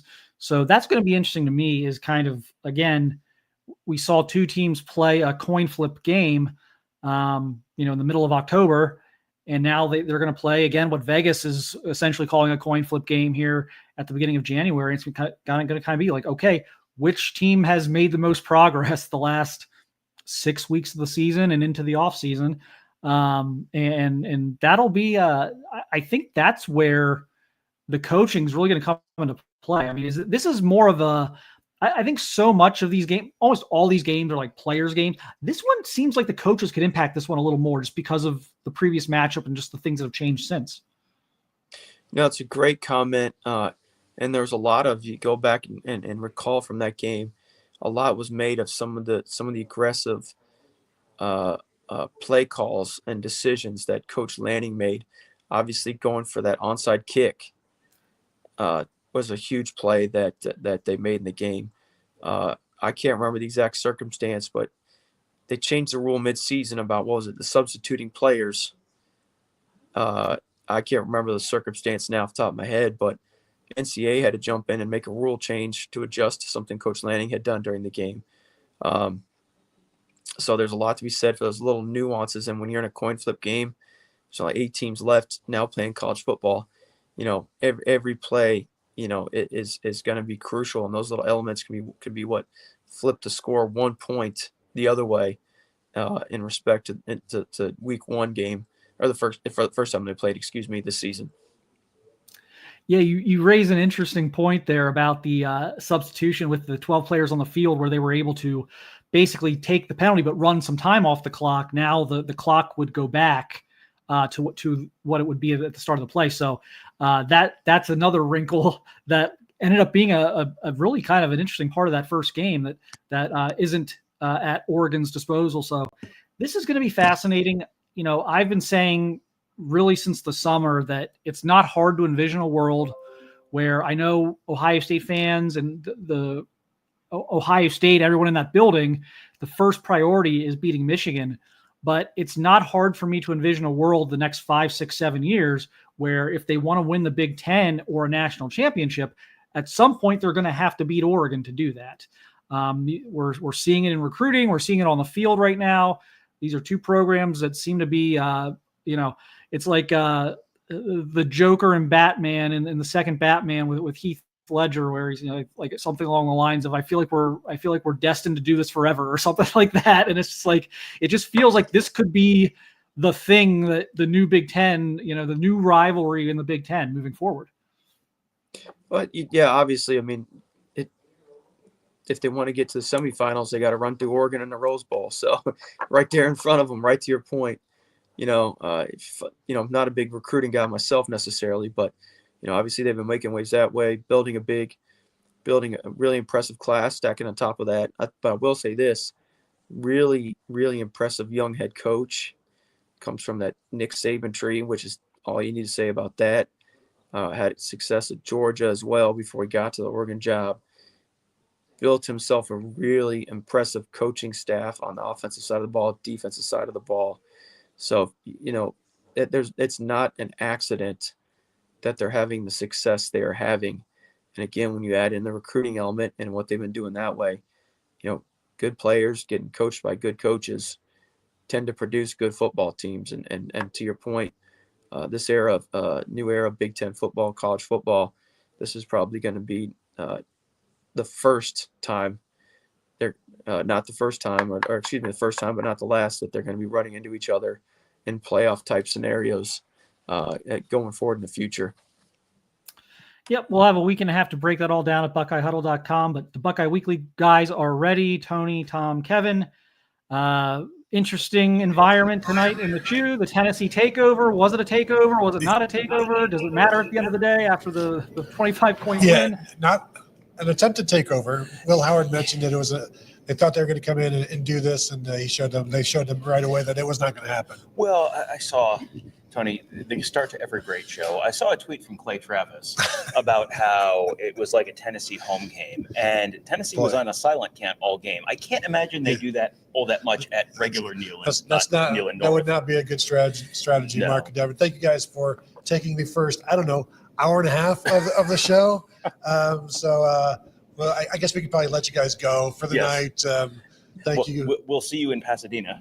Yeah. So thanks for taking the brunt, and then we will take it home.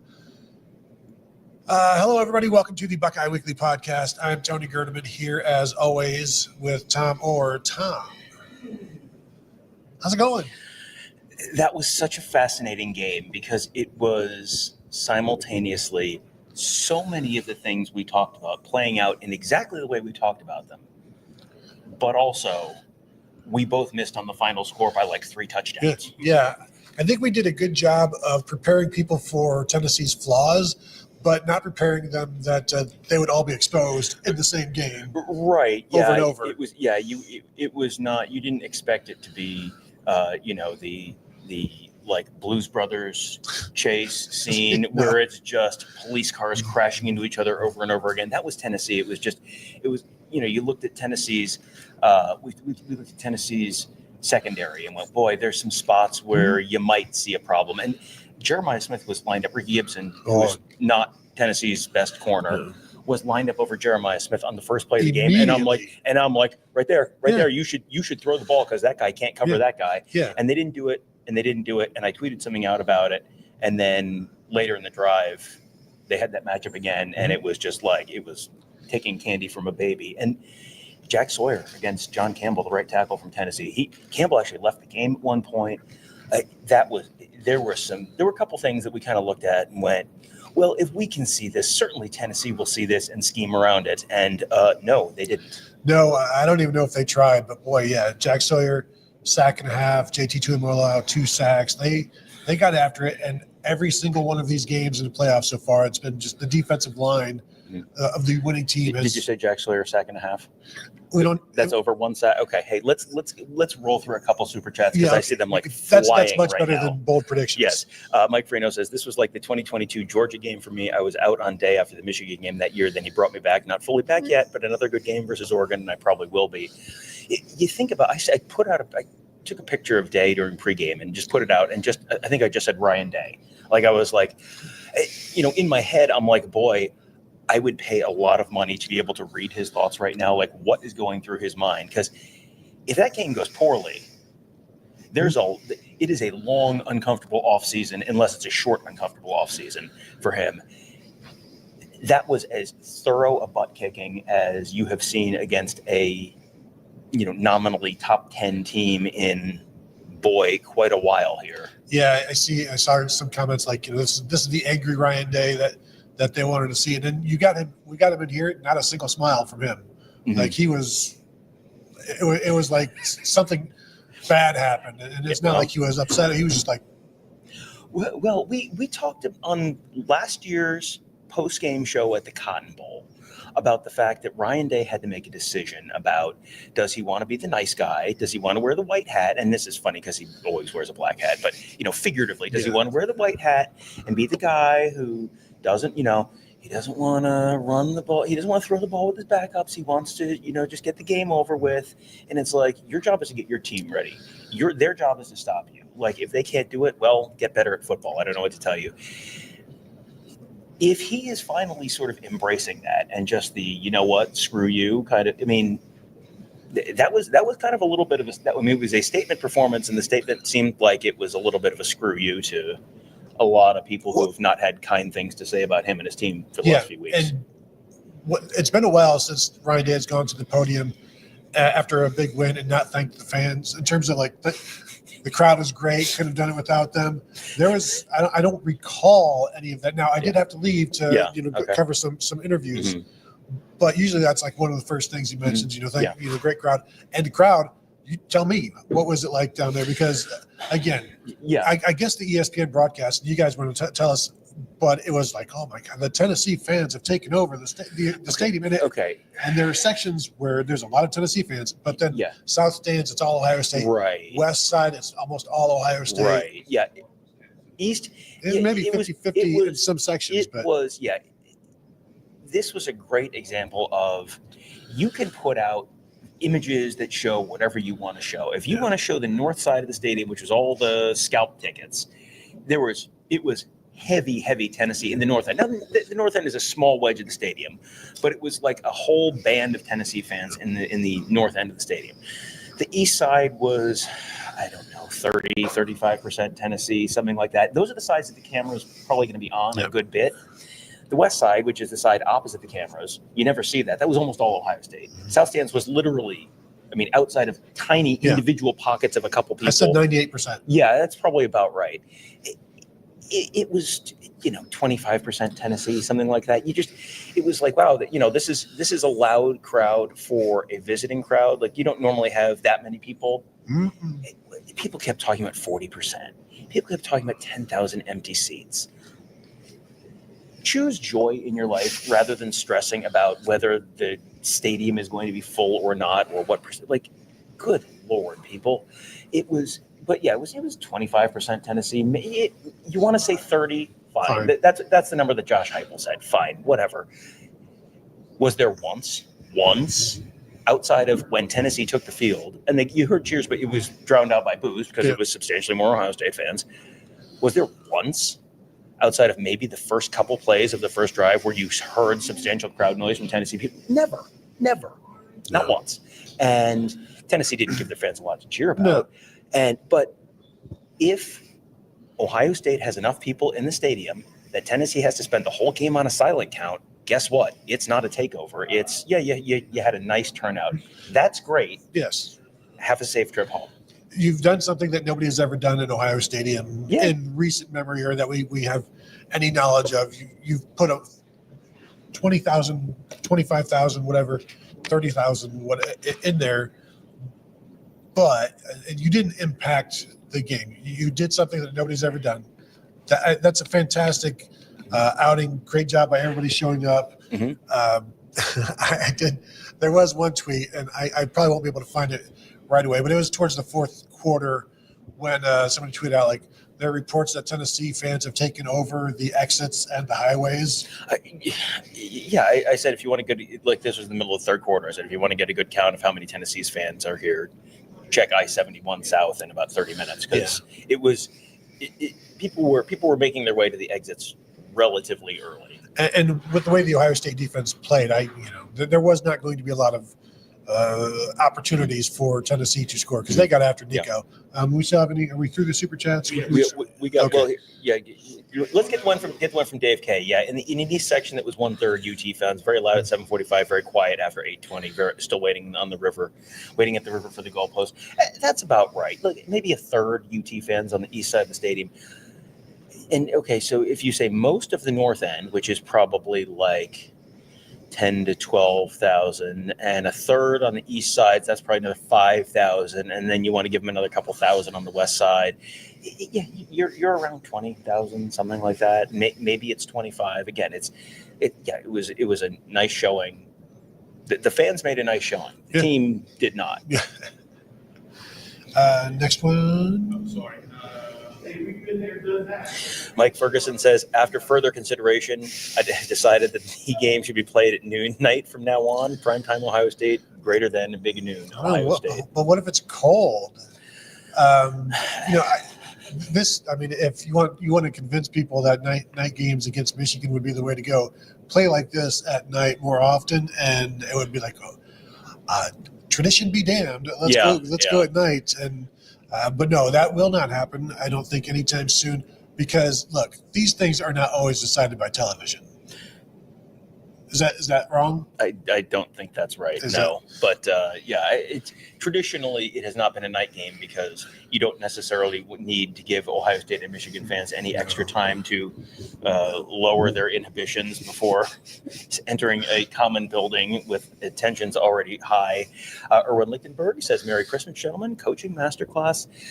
That was a really, really solid game plan. Tennessee had no answers on either side of the ball for long stretches of the game. I mean, the first half of the game, it was 21-0 in the first quarter. And they were, I will withhold any comment on officiating or penalties or whatever. They were very close to being up 28-0. Yes. And if you're up 28-0, that's drive home safe with like 10 minutes left in the second quarter. And they were very, very close to that happening. And Tennessee kind of got their way back into the game just a little bit, but it never felt like there was not one moment in that game where I thought Ohio State is in danger. Not one. No. And the biggest question mark was when it's 21-10 at half, how does Ohio State come out in the third quarter? Because are they tight? Because the fans were getting tight. And it's like, oh, no, we just dominated this first half, and now Tennessee's going to go right down the field just like they had been. It's going to be 21-17. And, like, what did we do with the lead? And Jim Knowles and the Ohio State defense were like, no, it's not going to be like that. And then Ohio State's offense is like, it's definitely not going to be like that. And they just dominated, as they've done third quarter all year long. They have dominated. But, yeah, really, really good game plan. And I wrote about this yesterday or today, or I guess 2 days ago or yesterday now, it being 1:15 in the morning, about would we see the Ryan Day and Chip Kelly, who are known for their offensive creativity, their ability to game plan, because they have that in them. And this was that they showed it in this one. And the players executed the game plan, the makeshift offensive line, the Will Howard dropping dimes, and so they all played really, really well. Yeah, we need to have an extensive conversation. We also need to thank Chadwick real quick. Thank you. Appreciate your super chat, Chadwick. You got a question? Throw it in there, Chad. We have Mike Smith says OSU dominating the SEC twice in one day is quite the holiday gift. Yes, the men's basketball team beat Kentucky.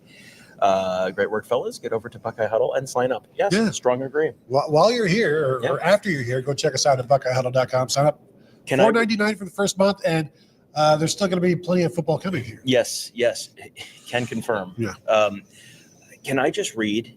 This is one of these things that I don't have a chance to really process on the field. Okay. I kind of have a general sense for how things are going. The Ohio State drive chart for the first 3 quarters and 5 minutes of the game. 5 plays, 75 yards, touchdown. 5 plays, 68 yards, touchdown. 7 plays, 58 yards, touchdown. 12 plays, 60 yards, interception in the end zone. 3 plays, 8 yards, punt.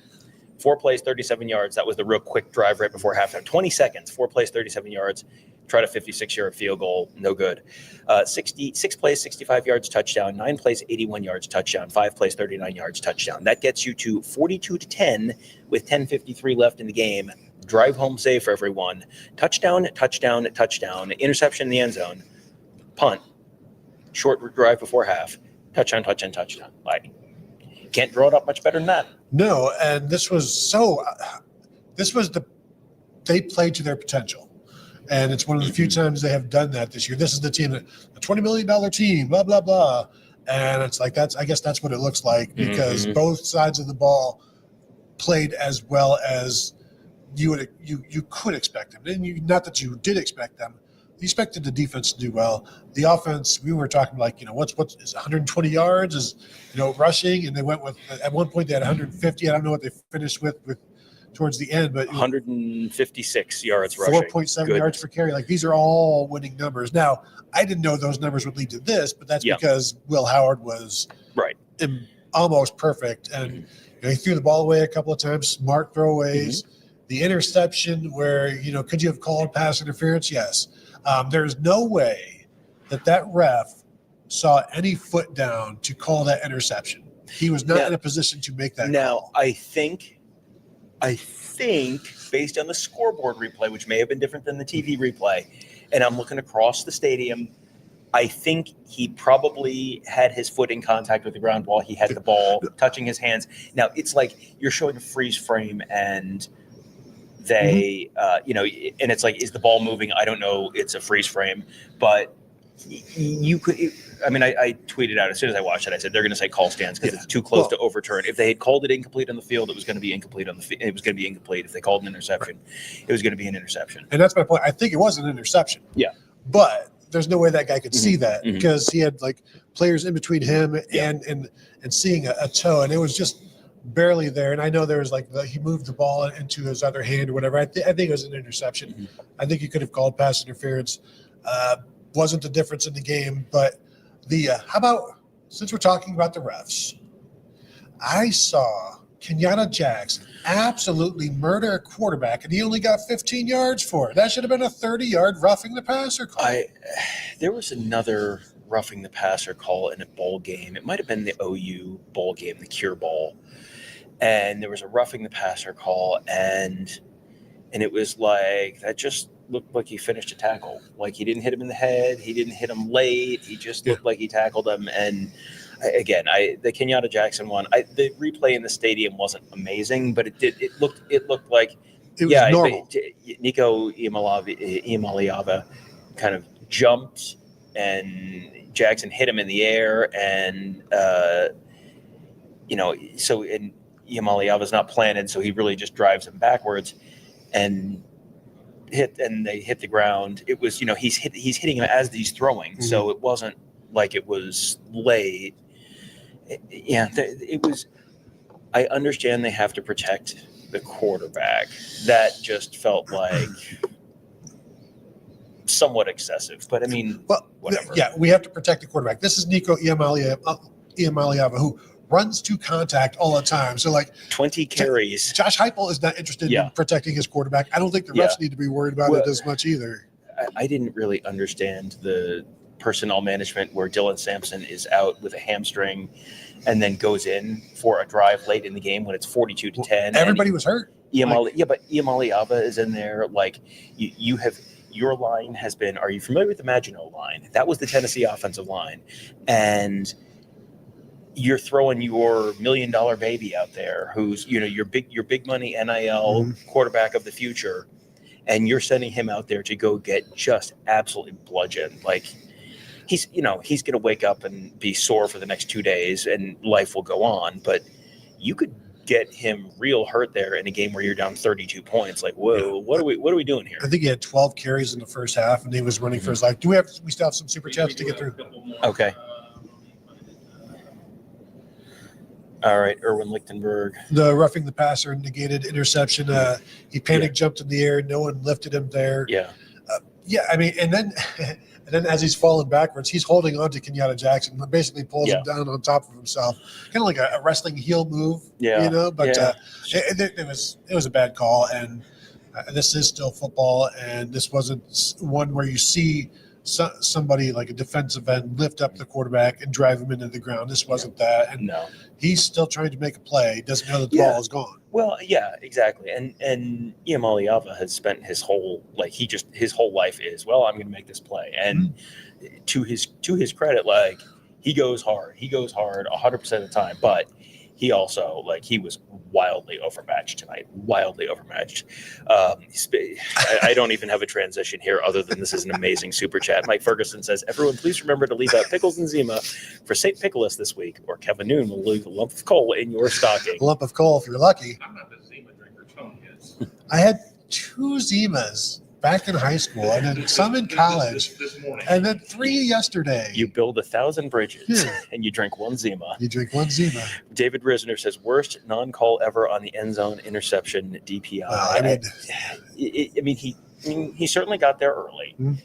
Guys will get there early and not get stuff called. And it's like, that's fine. But you kind of have to make a decision between we're going to call things tightly enough that we're tackling the quarterback as a 15-yard penalty, or you're going to let them play a little bit. Like, either one is fine. It's like the college football playoff committee. You got to make up your mind what is the criteria that matters, and whatever criteria it is, as long as you're consistent, it's fine. But you got to be consistent, and it was not a particularly consistent officiating for There game. was one pass play for Tennessee where Lathan Ransom got there early. It was like a third down. He got there early, and he looked back to see if there was a flag before he started celebrating. He's like, no, all right, okay, all right, good job by me. Todd says, makes sense the field goal decision All right. instead of a Hail Mary. We could talk about this. Well, Tennessee scored, and I went back into the thing to edit photos. So I kind of heard this a little bit, but I didn't see it. So go. Well, there are 20 seconds left. So the first down is a run for Travion Henderson, picks up like 15 yards. So now you're at the 40, and you're like, okay, we're at the 40, we've got 15 seconds. Then there was another play or two, and then he gets down to basically the 39 or the 40 or so of Tennessee, and it's like there's like 5 seconds left, not enough to make another play. So you're either kicking the field goal or you're throwing a Hail Mary, and Ryan Day went with the field goal. And my only thought is you had seen Jaden Fielding in warm-ups hitting this. Had he? I don't know. That's my thought. Like, yeah, you saw him hitting this in warm-ups, right? Because if you didn't, there's no way this is going to be. But I didn't have an issue with it. I didn't have a huge issue with it. I wouldn't have had an issue with throwing a Hail Mary either. There's no real great decision here. Right. That's There's no a likely result. Yeah, that's a expected value play where your expected value on throwing in the end zone is probably not particularly high. You know, what do you say? Want to say 1 in 5 that you complete a Hail Mary, or maybe you get a pass interference and then you set up a shorter field goal. Maybe, again, I didn't see it, so I don't really feel qualified to jump in. But the only thing I will say real quickly is my concern on a long field goal is what's the trajectory of a long field goal? Kick them low. You got to punch them low and try and hit it low in a line drive. Those are the ones that get blocked. You don't want to John L. Smith yourself. You don't want to, the players are playing great and the coaches are screwing it up. You don't want to do that. That would have been the thing in my head that probably would have swung me against it. Again, I did not.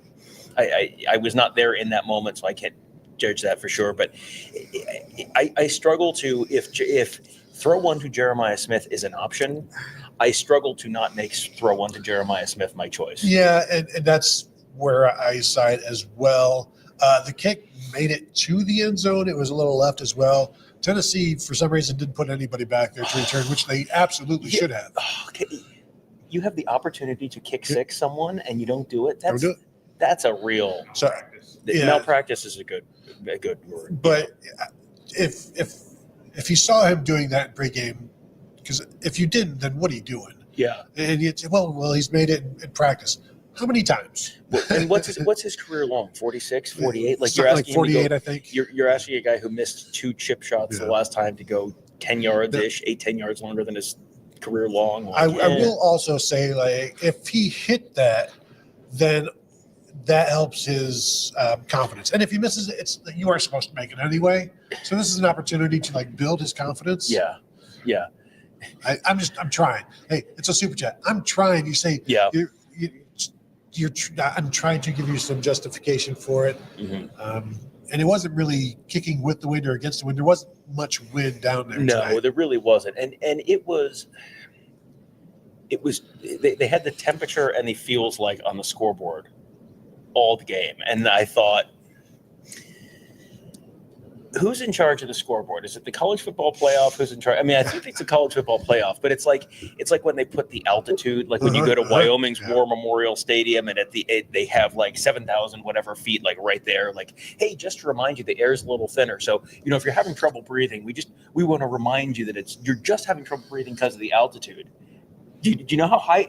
It's like 2,000. I looked at that and I thought, Ohio State would love to do that. I don't think Ohio State's in charge of that, but Ohio State would love to do that to. You know what? I was surprised that they were allowing the flashing lights while Tennessee had the ball and was like trying to snap the ball when they're having the flashing lights going on, because we haven't seen that at Ohio Stadium before, and generally that stuff has to stop before the ball's before anybody's even lining up. So I thought that was a bit odd. Yeah. Super chat from Dave K. The crossing routes against man reminded me of the 2018 Michigan game, sprinkling some deep shots to Jeremiah Smith, and it's always a recipe for success. Only, I don't know how many targets Jeremiah had. When he finished with 6 for 103 and 6 for 6. And it's like, I'm going to critique the Ohio State passing attack now because they only threw the ball to Jeremiah Smith 6 times when Ricky Gibson was on him, and he also beat Jermod McCoy on the second touchdown. Yeah, it didn't matter. Yeah, it's Ricky Gibson started on him, and that was like, I'm like, hello, hi. Do you see the thing that I see over here? And then they put Jermod McCoy on him at some point during the game and just had him, because I think it might have been like they were playing kind of sides of the field at one point, to start the game, and then they had Jermod McCoy, who's number 3, their better corner, kind of tail him around the field for a while, and then Jeremiah Smith beat him for an almost identical touchdown, and it was like, all right, well, remember when in Die Hard they're like, we need to get, we need some more FBI guys. That was Tennessee's secondary, like, well, who else we got? And they were getting beaten up. How many times did somebody go down? Like, I think Ricky he left the game at some point. We saw all of the running backs were hurt at some point. The defensive linemen were going down. Tennessee has this reputation for faking injuries, so they kept having guys go down, and it was like, I don't want to tweet anything crappy about Tennessee faking injuries because it seems like they're maybe hurt, but like that was an absolute epidemic of leg injuries. Like, and you wonder if it's the cold. Dylan Sampson, they in the Tennessee postgame talked about Dylan Sampson, Tennessee star running back. We saw him right at the very end of the Vanderbilt game, like last play of the game, next to last play of the game.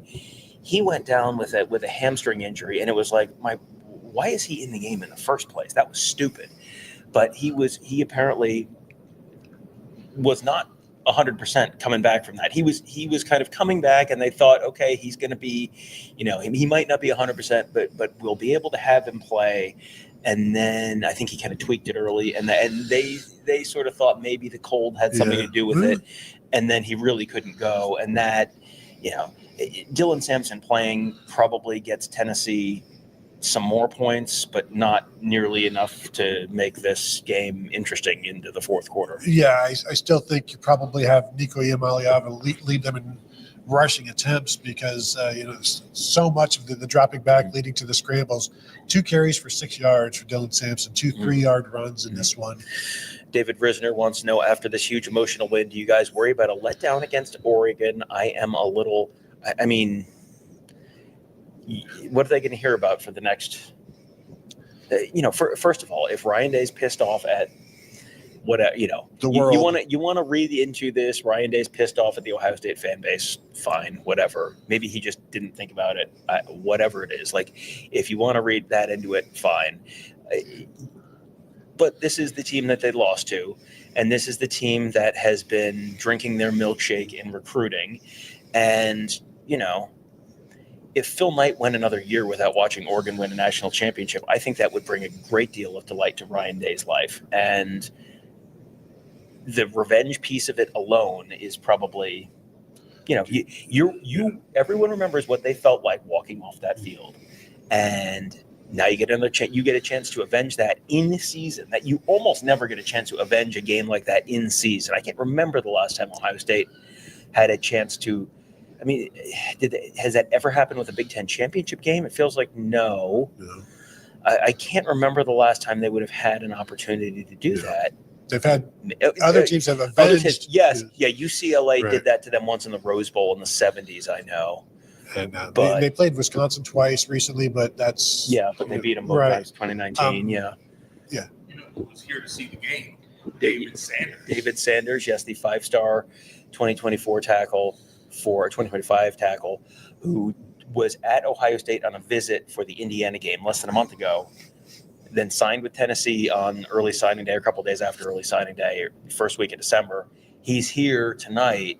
And I was down there and getting a couple pictures of him, and a Tennessee fan yelled down to him, hey, this is why you're here, this game. And it was like, afterwards, it was like, well, or this is why you come here, was the exact quote. And it was like, well, he came to Columbus, so I'm sure, Ryan Day would probably, if Ryan Day was offered the option of, smuggling him out of the team hotel like they used to do with Cuban baseball players. This is not I'm Cuba, sure, this is not Olympic baseball. If they could pull the Ray Ordonez with him and have him jump a fence and get in a cab or something, I'm sure they would be happy to do that. I'm guessing he is probably on the team flight back to Knoxville right now. But boy, they could have used a right tackle tonight, Tony. Yeah, they could have. In terms of the Oregon thing, this is talking with the defense, talking to Cody Simon. I asked him about it. And, again, it's not something they've thought about because you have to focus on each game.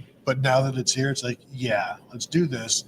And also, this is a different defense than the one that lost to Oregon, and it will have a different plan of attack. Of course, Oregon will have a different plan of attack as well, and Oregon's firing on all cylinders. So I think everybody's looking forward to it. So I don't expect any kind of letdown. They may lose, but not because of an emotional letdown. The emotions are only going to ramp up. And as Ryan Day said, we got 3 more games to win. You've got. It's not a long stretch of games. Yeah, well, and I saw people already like during the game going, but they're going to lose to the next. Like, you're allowed to experience joy and not immediately turn it into like. But eventually, it's not going to be joyful. How many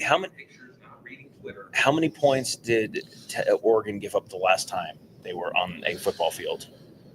I have no idea. A whole mess. It was like 34 points or something like that to Penn State. Penn State, so that's right. yes, Oh yes, that was bad. Yeah. Yes. So, oh, sorry.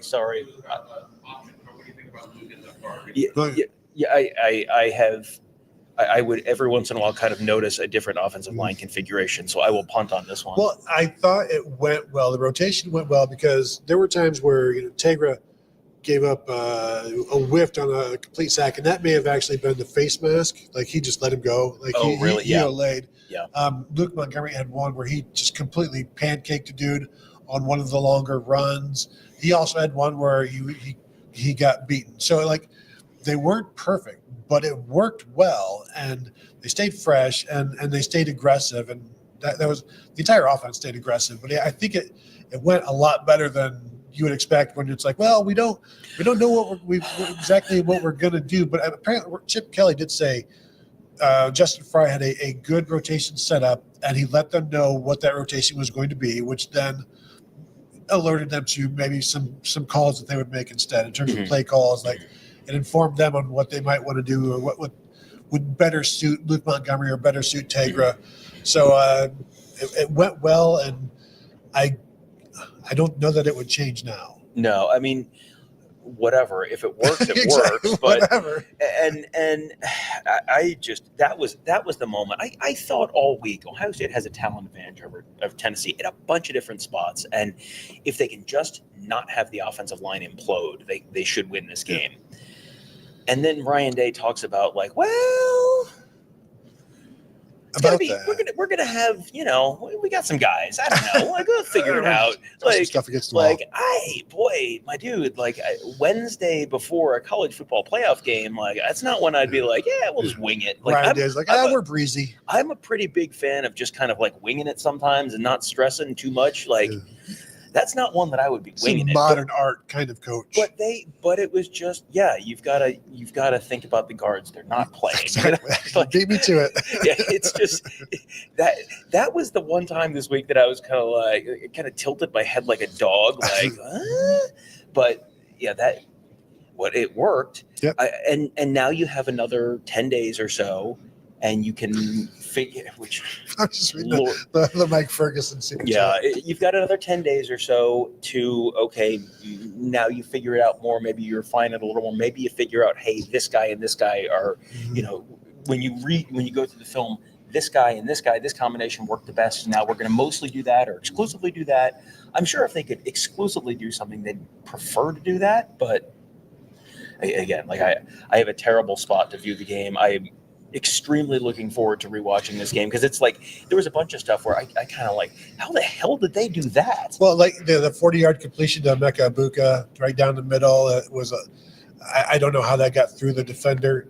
Now I'm just wondering about all of the Oregon games that we're going to have to watch. Like, Yeah, well, fortunately there are no major holidays coming up, so we'll have plenty of time to. I'm so defeated right now. I'm already just thinking ahead. I'm supposed to be playing in a We parent. don't have enough time. I'm supposed to be playing in a parent-child hockey game tomorrow afternoon. It might be like, Stick in the goal. yeah. Just stick in goal there. Mike Ferguson says, "Has anyone checked on Tom? He must be having some big feelings over his most hated player holding all of the freshman receiving records." Listen, if I've said it once, I've said it 1,000 times. Stop running the Jeremiah Smith do something cool play.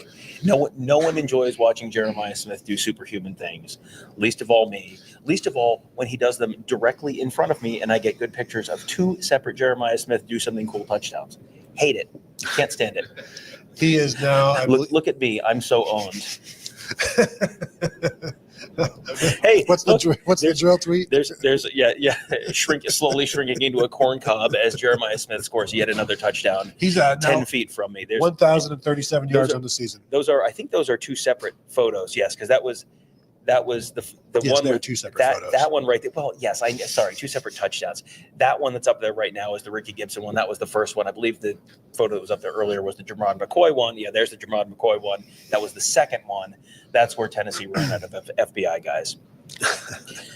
All right, and then Jordan Kapler, I'd like to know where Lane Kiffin / Paul Feinbaum are right now. There was basically there was a Lane Kiffin Twitter watch. Like people were talking, even national reporters national reporters who cover the Big Ten, saying like Lane Kiffin hasn't tweeted since this moment of the game or whatever. Just watching it, and Paul. I mean, Lane Kiffin and Hawk Tua both disappearing at one. Boy, knowing the two of them as we do, Tony, what are the odds they're together? It's Kiffcoin. I struggled tonight because the interactions we've had with Tennessee folks all week have been great. I've genuinely enjoyed it. I'm not trying to make fun of Tennessee people, but also like the SEC media industrial complex, like just call it Peter Burns et al. Like the most annoying people on the internet, and Ohio State just took a dump on their head and made them wear it like a hat for 3 hours. Ohio State fans were chanting SEC in a mocking tone in the first quarter. Yeah. First quarter. Yeah, that's some confidence. In the second quarter, and then the third quarter, and then the fourth quarter. They played Rocky Top and then did like a record scratch and then went to na, hey, goodbye. I mean, it was, and it's directed. I want to be clear on this. I think a lot of the hostility / taunting / whatever is more directed at the whole SEC. Because can we be extremely frank? It's a load of crap. Like, you have some fine football teams. You did not hang the stars in the sky. Your teams lose football games too. Yes, they count. Tony, in the year of our Lord 2024, what is the current record of current Big Ten teams versus current SEC teams in the college football playoff? 1-0. Michigan beat Alabama on New Year's Day 2024. Oh, I thought you were talking about this year. No. What year is it where you are? It's 2024 where I am. Sorry, my bad. Washington beat Texas. Ohio State beat Tennessee.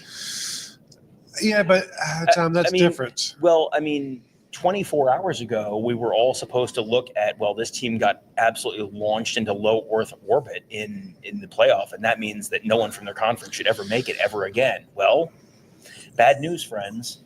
I think this just shows that Tennessee did beat Alabama, but Alabama should have still been in here somewhere. Honestly, there is a small part of me that believes. I am not a superstitious person. I was putting together a Rose Bowl coverage plan a week ago because it's like what I do has no bearing on that.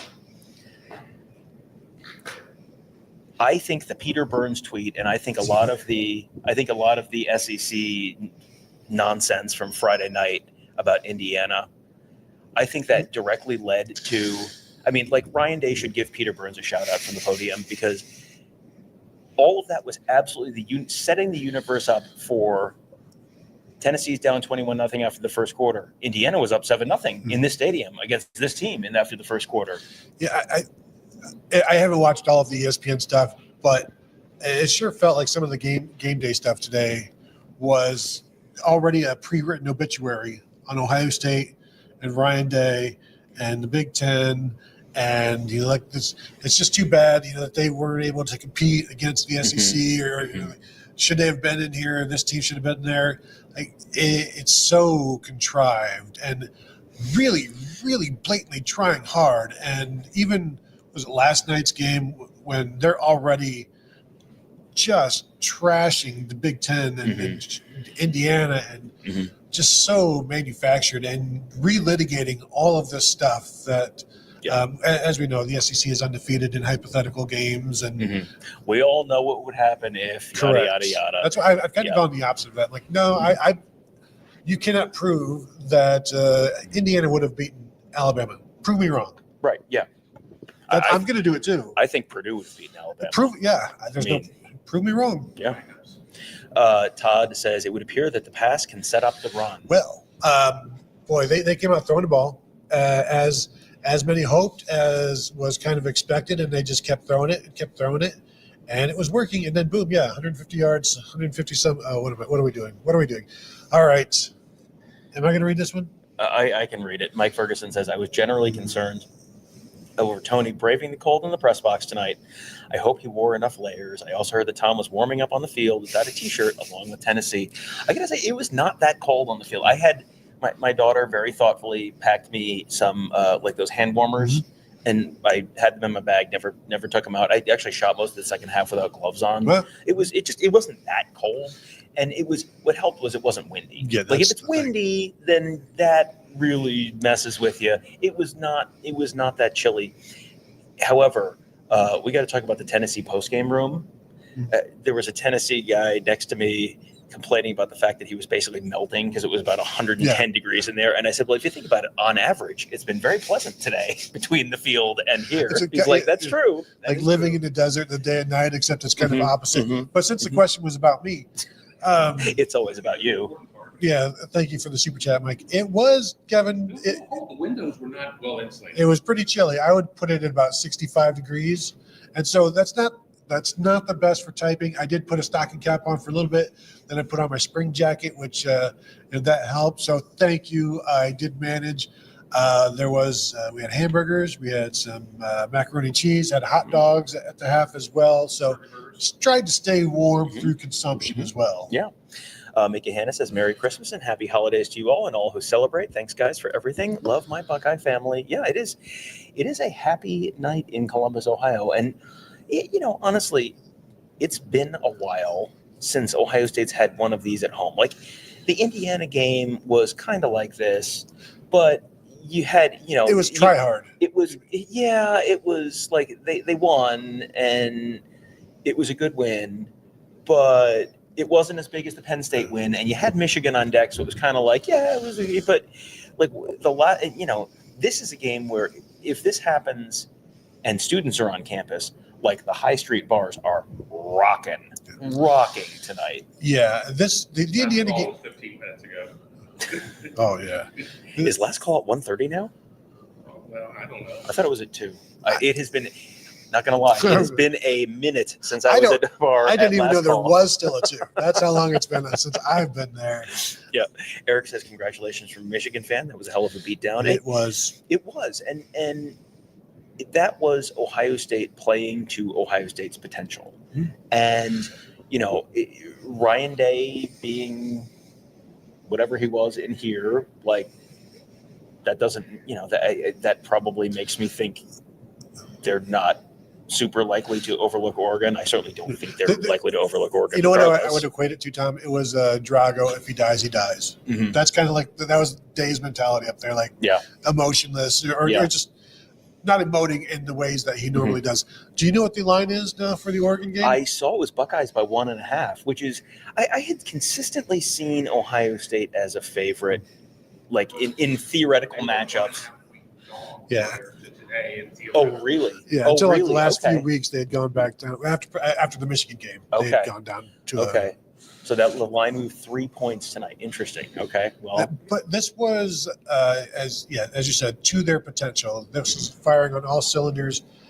The running game, the passing game, the offensive line, and to do it in this situation, you got to give all of the seniors and the players credit, because this was not an easy situation. This was not an easy game, but they put it all together. They regrouped from that Michigan loss, and it was not easy to do, but they managed to do it. And now they bought into this "we have a new life" type of thing, and now it's got time to go live your best life over these next 3 games if they can. well, that's one of the aftermath of that Michigan game. That's one of those things that goes one of two ways. Either you channel it in a positive way, or you let it beat you twice. And very clearly, we know which one they did. And so now you have another opportunity. And this is, college football coaches are always looking for motivation. And I can already hear Dan Lanning talking just real sarcastically about the point spread, like getting asked about the point spread. And, the standard answer is, oh, we don't pay attention to that. But, well, we might mention that to the guys or so,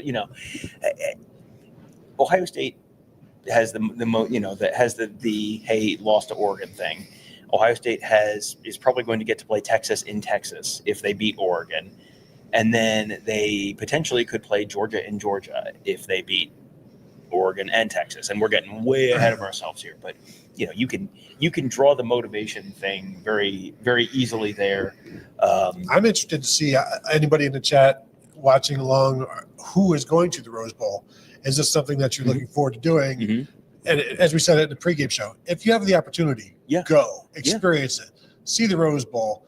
I just wonder how many people that didn't want to go to this game will now jump on the bandwagon. It's like I didn't go to this game because I was saving up my money. We didn't want to spend it. I understand that. I think there's going to be some, and we said this on the pregame show. Whether you're a Tennessee fan or an Ohio State fan, if your team goes to the Rose Bowl, you should go to the Rose Bowl. Like, everyone right now wants to tell you everything that's wrong and bad with college football, and everything's broken and everything's terrible and nothing is the way it used to be, and our pets' heads are falling off. And the Rose Bowl is all of the it's the most college football place. Yeah. Everyone grew up. I mean, we have seen the TV ratings. Like, nothing gets amazing TV ratings now outside of specific things. This is one of those things where whatever the bowl games are, everyone watches the Rose Bowl. It gets the best numbers of any college football game in the bowl games outside of the playoff, maybe. And then this year it's part of the playoff. So that's going to do some box office numbers. Right? Number 1, Oregon against Ohio State rematch, all that. That's going to do some crazy numbers. But the Rose Bowl is the thing that you grew up watching. Like, I still, in the back of my head, when you see the sunset and the Rose Bowl, in the back of my head is still the 4th grader going, crap, I got to go back to school tomorrow. There's just a little bit of me that's still that's trauma, Tom. 35 years later, I'm still like, damn it. But it is the most traditional, go out there. I went there in 1996 to 97, my freshman year at Ohio State. They played Arizona State. And I'm like, I'm going to go to the Rose Bowl. That'd be fun. I'm going to, and it's like, I'm going to do it. And so I did it. And went, oh, I should do this again. This was a lot of fun. I'm going to go next time. And I'm going to go next time. And then the next time was 2 weeks before my daughter was born. So I did not make that trip, but have not missed another one since then. Went, obviously, for work against Washington in 2018 and Utah in 2021. It is my favorite place to watch college football. It is. So it's all the stuff that all the traditional college football stuff that is all that's gone. This is a terrible new, no, you're going through the wardrobe into Narnia. Okay, no, this is the normal rules don't apply. What was that the 2009 season? Was that the next time they were? Yeah.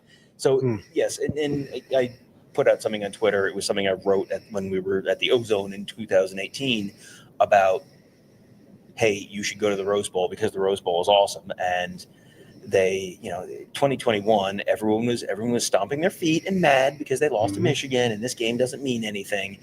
And then it was a perfect Rose Bowl day and a perfect Rose Bowl sunset and one of the most amazing football games I have ever seen in my entire life. And it's like, well, congratulations. You were mad and you missed this great game. You could say the same thing tonight. Congratulations. You were mad. You missed this great game. Well, it's like the 1996, that was after Michigan lost. And the Rose Bowl has a way of just kind of making the season better than it was. Yeah. All right. So Free One says still not sold on Day, but headed in the right direction. I mean, I don't think anyone who was out on him before tonight is not going to be 100% in. But if you're not at least headed in the right direction, you're not rational. Well, and I think part of the problem is that this is what they've wanted to see, and not seeing it against Michigan. It's like, why didn't we see that? And that was one of the first questions. Cedar was like, why didn't we see? I think it was for maybe Chip Kelly. Like, why didn't we see this? And that's all legit. As Chip Kelly's explained it before in terms of the Michigan thing, is like the situations just didn't allow. They were backed up a lot, so they didn't want to open up throwing. This one, we were talking, me and Kevin and an unnamed Tim May, about like how many times have they run inside, like between the tackles, and it's like not many. No. And then Travion Henderson, his touchdown carry, he's like, starts outside. He's like, no, I'm going to go right up the middle. I'm going to prove a point here. I heard what you said. Yeah, I heard Tim May up in the press box. It feels to me like there has to be a German, like a 17-letter German word for the combination of emotions that Ohio State fans were having today, which is like absolute joy and also like utter rage at where was this 3 weeks Rage ago? and Freud. Ragenfreude. Ragenfreude. Yeah, feels like we're probably on the right track there. Yeah, the Germans, what can't they do? Todd says, what is your confidence level in a close game that comes down to a 40-plus yard field goal? Better at the Rose Bowl than here. Yeah. But look, you are a college kicker. You should be able to hit a 40-yard field goal 90% of the time. Now, having missed some, I remember way back when Dan Stoltz, back in the 90s, one of, I don't know if it was like AJ Trapasso or no, it wouldn't even been him. It had been one of the holders back then mentioned to somebody else about how, Stoltz kind of a head case. Brent Bartholomew? Yeah, probably. And so once it gets into their heads, then I think it's hard to get out of there. But again, like you should be able to make a 40-yard field goal, but you should also be able to make a 36 and a 34 to 38 or whatever. Yeah. And it didn't happen. So not great. Well, Chrisman was very critical of the state of the kicking game today on Twitter. Yeah. Well, and here's the thing. This shouldn't be a surprise to anyone. Now, we just watched Tennessee do literally the single coverage thing that we went, well, they're certainly not going to be dumb enough to do that. Yeah. So, you don't want to give everyone too much credit, but I assume that the Ohio State coaching staff is aware of the state of their kicking game, and so you have to manage around that. So your job is to not have it come down to a 40-yard field goal. Like get it to a 24-yard field goal. Get it, or throw the ball in the end zone. Like run the Jeremiah Smith, do something cool play. Well, 28 final minutes of the game. Yeah. Well, and we talked before the game and many of our other shows this past 2 weeks. What is the situation where they would kick a field goal throughout the game? And I think the one that I mentioned is like at the end of the half, a long one. Yeah. Like anything under like 4th and 7 or whatever, go for it. And don't even worry, because again, you need more touchdowns than you need field goals. I thought they didn't need this many, but they remained aggressive. How many times did they go for it on 4th?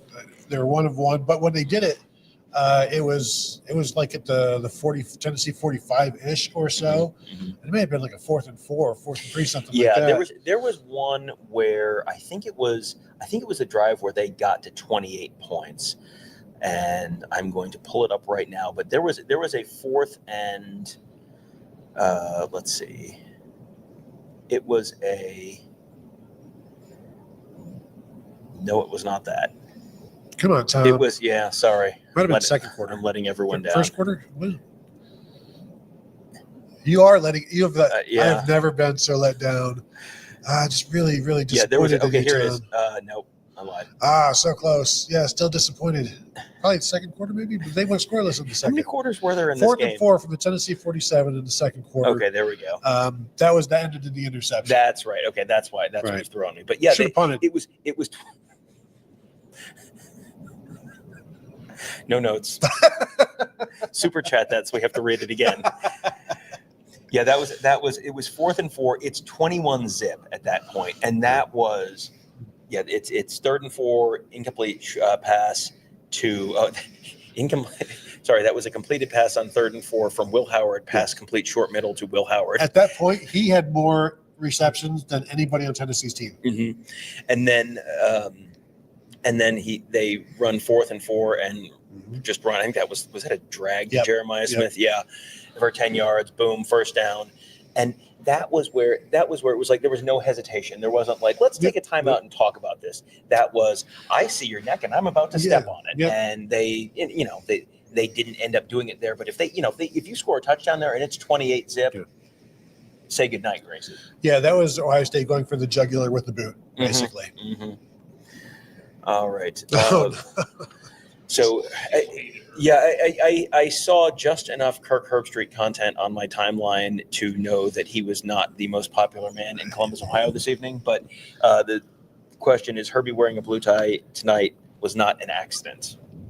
I think it's going to be hard for him to get back into good graces. Not that he had returned to the good graces, but this ESPN thing, this SEC thing, this really getting after the Ohio State fans. And I don't know any of the stuff that he actually said tonight, but it sounds like they were really getting after the Ohio State fans for allowing Tennessee fans in. Yeah. A lot of stuff, and his booth mate was just like dumbfounded at times. Well, and I saw some SEC person, not like SEC Network, but like an SEC, some fan from an SEC school saying like, I'm an SEC fan or I'm a Michigan fan or something, and Herbstreit was like way out of line. So I will throw up my hands and say I was on the field. I don't know. We will rewatch this for Tuesday, maybe Monday. We don't have any Michigan Mondays. We may have a busy Sunday. We'll see. But that's tomorrow. It sure is, Sorry, buddy. WDL. It sure is. I got to tell you, it's today actually. I'm not working Wednesday this week, so we're going to have to do a little early planning. Dave K says, just read bylaws, Tom. And listen, you can pre-record that. Now I can share some information with you. I spoke to someone. I can't say who. I spoke to someone who knows some things. This is someone who knows some things. It wasn't Tony. I spoke to someone because, what's been the big question this weekend? Hey, how can we not have this weekend of college football games again? Like, the atmospheres were awesome. This was great. It was awesome to see. Like, how long have you been waiting for an SEC team has to come to Columbus, Ohio in December? This has been a theoretical thing for 30 years and probably longer than that. And you got to see it tonight. And it's two teams that have never played outside of one neutral site game 30 years ago. This was amazing. This was awesome. Two fan bases, like everything about this was great. Like the game, the pageantry, the atmosphere. And this is not like me going, oh, look, Ohio State won, so it's great. No, look, go back and listen to our pregame show. Like, we're talking about how great this is. And it's great that Tennessee fans came up. Like, this is cool. You should go see other cool 100%. college football places. Absolutely. The games this weekend were kind of garbage for a lot of cases. A lot of mismatches. But this is the point of home field advantage. Yes, All right. of the games were double-figure scores. Yeah. Now, what I think people, the complaints broadly nationally have been, hey, these have been bad, boring football games. The atmosphere has been great. Like, the first quarter of these games has been great. And then it's like, and now SMU is down by 14 against Penn State in the first quarter, and this game's over, and the next one's not on for 3 hours. So, there's been a lot of questions about, okay, can they fix this next year? And what's the process to fix this next year? There is a process. And by fixing, by fixing, I mean changing the format in some way. So maybe it's not necessarily that, everyone, only two teams get a bye next year. Like, that's not going to happen. But, is there a way to maybe have you get rid of the top four conference champions all get buys for next year? And the answer is yes, with a but. Yes, there is a process to make that change for next year. However, but here is the process.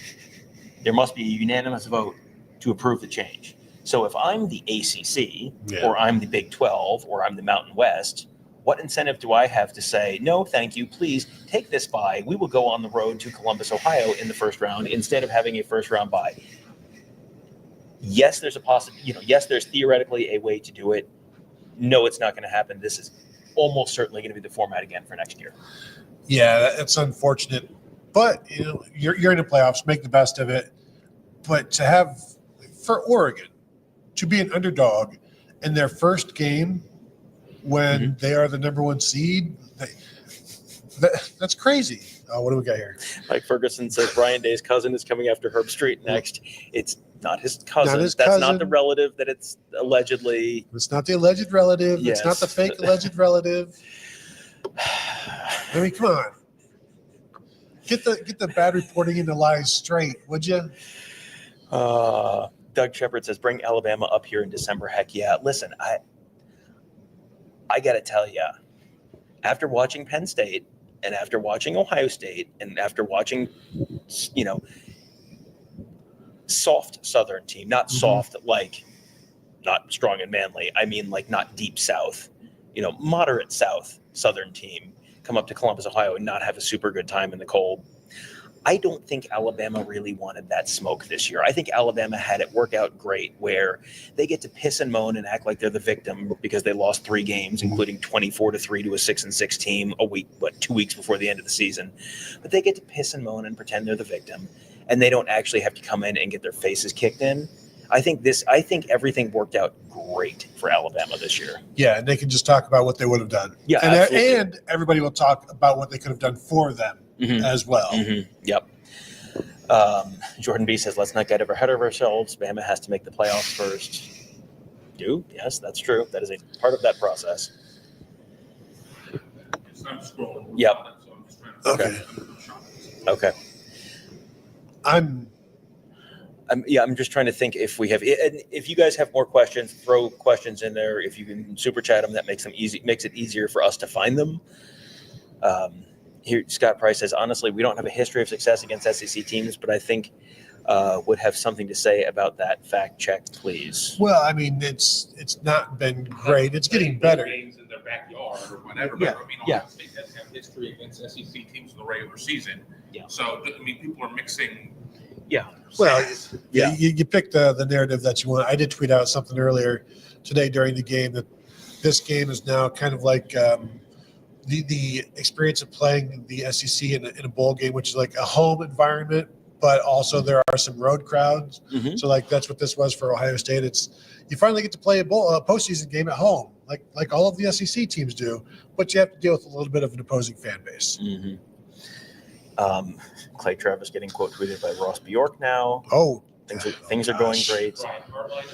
Brian Quarter, yes, yeah. The receipts are out there. Jesus. Oh, you know what? We have to talk about my single favorite moment from the entire day, which was I'm standing at the bottom of the tunnel. You were there too.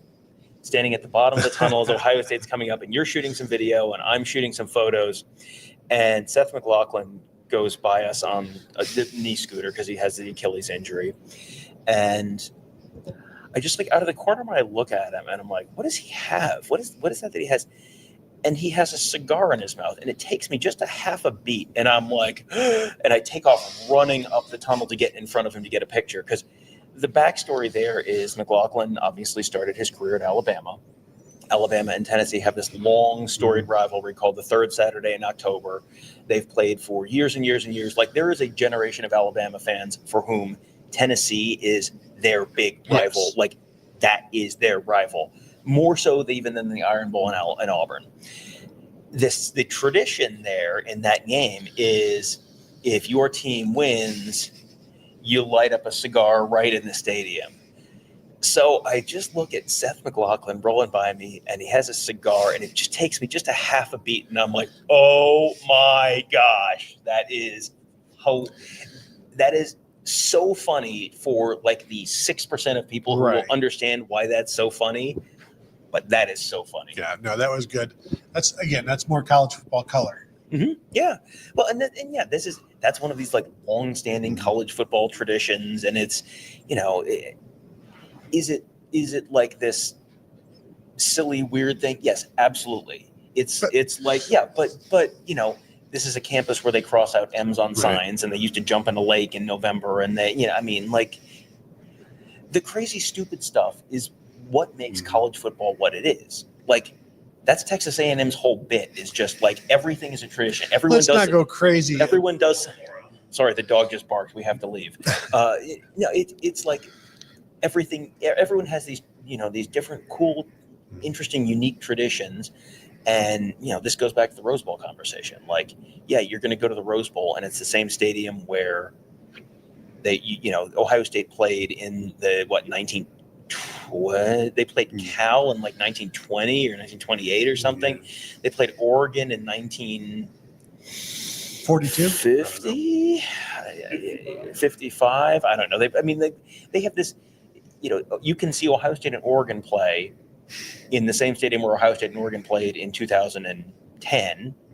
With Chip Kelly on the other sideline, and the same stadium where Ohio State and Oregon played in 1940, whatever it was. And it's the same game. It's on at the same time. It is sunny like 98% of the time. I did feel slightly robbed in 1996 because it was overcast that day. We did not get the full Rose Bowl experience, but one of those like great college football things. Troy V says, not going to lie, I was nervous about this game after our last one when we came out and scored on our opening drive and then got a 3-8 out on theirs. Nerves all went away and knew we had this. Losing the toss, it's like, well, it would have been better for Ohio State to go on defense, get that 3-and-out, but they responded exactly as you wanted to. You would want them to go down and score. Now, getting that face mask sure helped on that sack. They got a break there. Not that it wasn't a face mask. Yeah, it was. They have not gotten some of those breaks in big games, and they got a couple of them in this one. That was the one time tonight when he got sacked on third down, and it was like, oh boy. And then there was a flag, and it was like, oh, okay. Well, then and then the rest of it was just kind of like boom, boom, boom, boom, boom. Yeah. That was it. That was the last time it was like, oh, Tennessee might have some control of this game. Nope. Not even a little bit. And, and the little bit at the end of the second quarter, but the way Tennessee had to get a little bit of assistance to get points was kind of like, I don't know that, you may be out of wishes. Like Josh Heupel was yelling at the officials about a pass interference call they thought should have been called. And I'm like, I think you've rubbed the lamp enough times. I think you've used up all your wishes on that particular genie. From Artie Jones, the near fumble at the 2. I don't know if you saw this one. That was on the Quinshon Judkins rush before his touchdown. Will Howard gives him the ball, and then we see from up top in the press box, like Will Howard kind of lunging for him. It's like that looked weird. Was there a fumble? And there wasn't a fumble. The ball got wrapped around, and Quinshon Judkins had it on his butt, and was grabbing it and trying to bring it back around. And they got really lucky on that one. Hey, Mark Sanchez, watch this. It was almost a butt fumble. I did not see that at all. I was very, very good and did not complain about this on Twitter. No. Pat McAfee was doing his stupid dude brocast and doing it 3 yards further out than anyone else was on the sideline. Did that accomplish anything for him? No. Did it change anything about what his shot looked like? No. Was he standing in the way of literally everyone in half of the end zone? Yes. So, there was a whole sequence where they threw to Jeremiah Smith in one corner of the end zone. I think there was a pass interference at one point. Did I see it? No. Did any of the photographers in that field? No, because Pat McAfee had to stand on the field. So, anyway, not tonight he didn't. Not tough enough. Very soft. Okay, and so we're throwing some pictures up here now. This is from the sequence, and I have not been looking at my screen, so I don't know if this is the last photo in the sequence of the interception, and you can't see Will Brooks' feet there. No. But Garrick Hodge is in my shot. Garrick Hodge, good friend of the program, nothing personal. He's from 11 Warriors. He and I were right next to each other, and as I'm panning the camera right, I'm like, There's the field. Oh, found Garrett. All right. So there's his gray coat. But yeah, that was the interception. All that. Mike Ferguson says college football is evolving. Now that the Pop-Tart Bowl sacrifices the mascot and a working toaster, just wait until we see what the Gator Bowl does. Yeah, that's a great point. What about this, Tom? What if you merge bowls and put an alligator in a Pop-Tart and into a toaster? Well, that used to be the Tax Slayer Bowl, right? So maybe you sacrifice the knight and sacrifice an accountant. They bring the NASCAR out on those. Dale Jr. I mean, the Fiesta Bowl, you would eat the chips. Yeah, you'd eat the Tostitos. That's true. Tostitos in a while. Battle Frog for a year. And you'd eat the Battle Frogs. And then PlayStation. And Don't eat the PlayStation. No, you don't eat the PlayStation. All right. Do we have more stuff? We're caught up. All right. Okay. Do we want to do? Steelers' choice. So we have. I know we had a couple graphics on Travion Henderson, who's hit a couple. Big game. He had a big game. Let's hit a couple of the graphics real quick if we can on Travion Henderson and where he, his game and where he stands now on the some of the college football leaderboards. Travion Henderson, 10 carries, 80 yards, 2 touchdowns, 4 catches for 54 yards. Quinshon Judkins, 10 for 34, but 2 touchdowns, 2 catches for 9 yards. I mean, 4 touchdowns right there. That's a good bit. And really good usage in the passing game. And even Quinshon Judkins, 2 for 9, those were good. Good for there was one like a good first down gain of 6 yards. And 4 catches for Travion Henderson for 54 yards. He's averaging 14 yards a touch, 12, 13 yards a touch overall of his 14 touches. And this was one of his best games. And he made some incredible moves, not just on his last touchdown, but throughout the game. He's really solid, really effective in the passing game, continues to be. Yeah. And he has been so selfless this year where, you can look here. We're talking about his stats. Yeah, this is crazy. And he very clearly does not give a crap about his stats because he has been perfectly happy to share carries with Quinshon Judkins. And in a game where Dylan Sampson was banged up because he had probably too many carries during the Vanderbilt game and got hurt right at the end, Dylan Sampson's banged up. Dylan Sampson had essentially the same number of carries entering this game as Judkins and Henderson combined. So those two guys have been sacrificing individual stats for the good of the team and for the good of themselves, really, as well. But, they're not worried about the stats. But Travion Henderson is I think he's kind of going to go down as one of these underappreciated players because he never had the 2,000-yard J.K. Dobbins kind of season. But here he is. He moved past Tim Spencer into number 5 all time in Ohio State in rushing yards. He's now at 35.76. And here he is in career touchdowns. Behind a whole bunch of guys you've probably heard of and ahead of some guys you've probably heard of. 45, tied with Eddie George now, 3rd all-time in career touchdowns. Not bad. Behind only Keith Byers and Pete Johnson. He's probably not catching Pete Johnson. Boy, if he catches Pete Johnson with 13 more touchdowns I like in 3 Ohio games, State's chances. I do like Ohio State's chances. 3 touchdowns. Yeah. And, and so... Yeah, Pete Johnson, Keith Byers, Eddie George, and Travion Henderson tied for 3rd now. And then he passed Ezekiel Elliott. He was tied with J.T. Barrett and J.K. Dobbins before tonight. So, yeah, that's a big.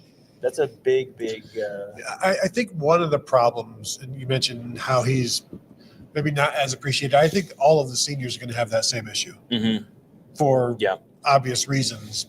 But you want to be remembered well. Yeah, well, you've got 3 games left to do it. Well, and I was in the Tennessee postgame room, and the thing that struck me the most was I think it was Will Brooks, the safety. It was one of the players talking about watching the guys in that room taking off their pads for the last time. And we've been in that locker room for Ohio State a bunch over the years. I go back to the 2019 Fiesta Bowl. I go back to the Peach Bowl a couple of years ago. Those are quiet, sad locker rooms. It is not a good time. And it's that those are very you feel like you're invading. It does, and you feel you're watching these guys try to process this in real time. Kate Mays, the center for Tennessee, who is just a dynamite player, has been a multi-year starter. Joey Halsley, the offensive coordinator, said it's going to be weird going into the facility and not seeing him, in a week. But this is the end for them. Yeah.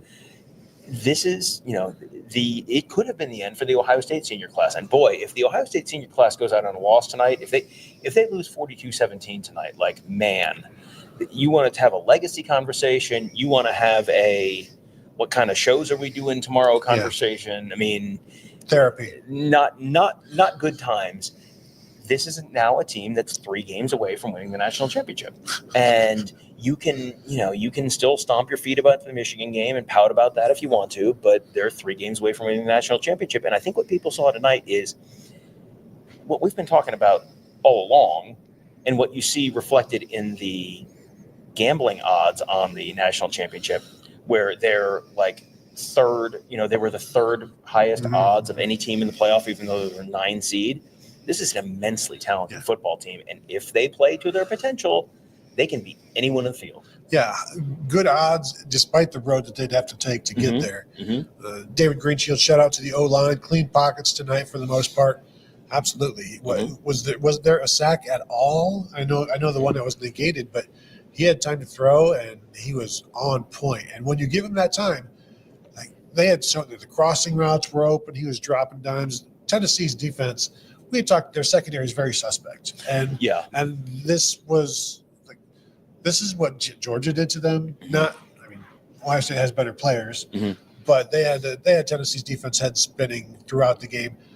We mentioned, like, if you don't ever hear James Pierce's name, then that's going to be probably a win for Ohio State. Yeah. You did not hear James Pierce's name in terms of pass rushing. He made a play in the backfield on one tackle, like Quinchon Judkins, I think, but he was pretty quiet in this one. So, Tony, I would like you to tell me when Tennessee most recently gave up 42 points in a game, because it wasn't 2024. Was it?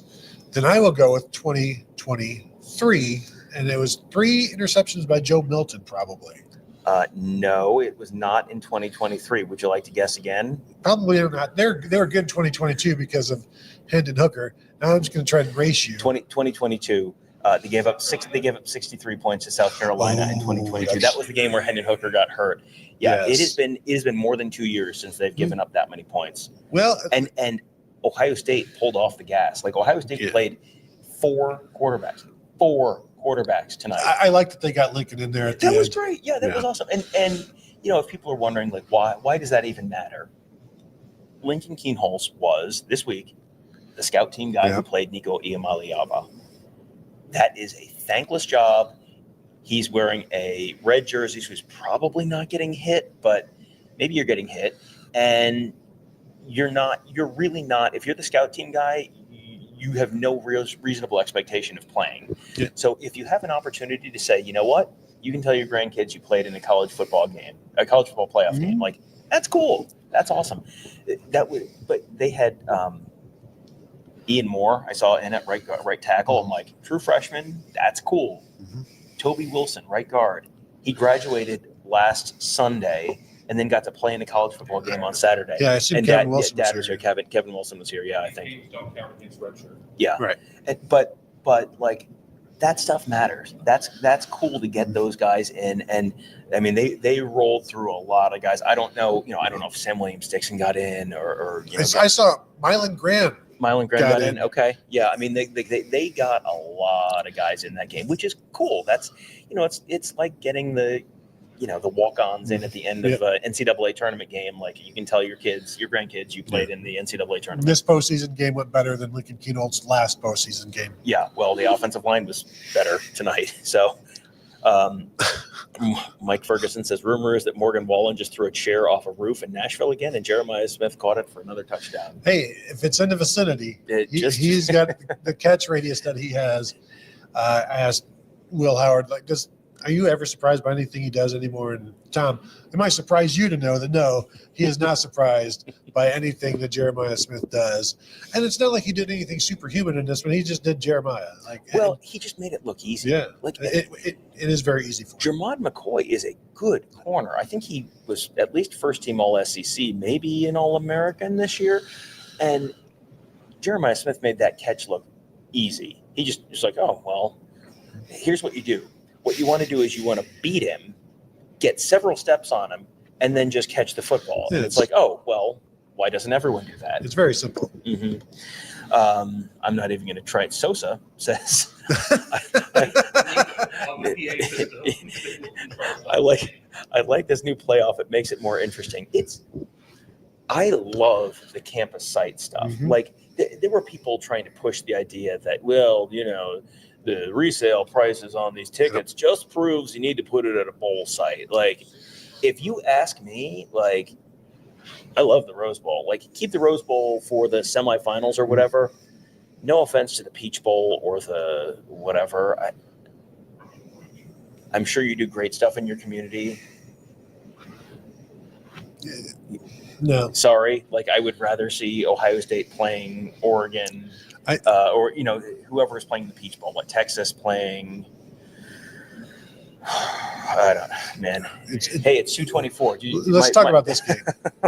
Please do I that. think my favorite thing about my favorite thing about this whole day was that all of the people who bought a bunch of tickets to sell them on the resale market had to swallow them. There were times where I checked it, like right before kickoff, you could get into, I think, South Stands North for about $31. And those were not $31 face value. Like those, and you could get up to like 6, 8, 10. There were a lot of people who spent a lot of money and had to swallow it because they were greedy people. Sons of guns. Yeah. Sons of guns. And they deserve what they get. Well, and here's the thing. Like, I don't want to lecture you on the free market, Tony, but the market indicates that you can learn from this, and maybe next time you won't have quite as much of that. And you know what? Like, this is, again, we talked about this week. As the ticket prices are dropping, this is a good thing. This is an opportunity. If ticket prices are low for like the Penn State game where tickets were in like the $40 range earlier in the week, if you're not an executive at Huntington or something, if you're not a, big fancy lawyer or a doctor or whatever, if you're just kind of a guy who has just kind of a job, you could take your kids to this game. There are probably people who are like working blue collar jobs who took their kids to this game as like surprise Christmas. Do you think they had fun? I suspect that they did. Is that probably good for the long-term health of the sport? I suspect that it probably is. Is it also hilarious that, whatever ticket brokers took it in the shorts? Yes, that is also funny. Yep, 100%. Kevin. Tom and his invisible hand of capitalism. Got to talk to me about Adam Smith, Paul.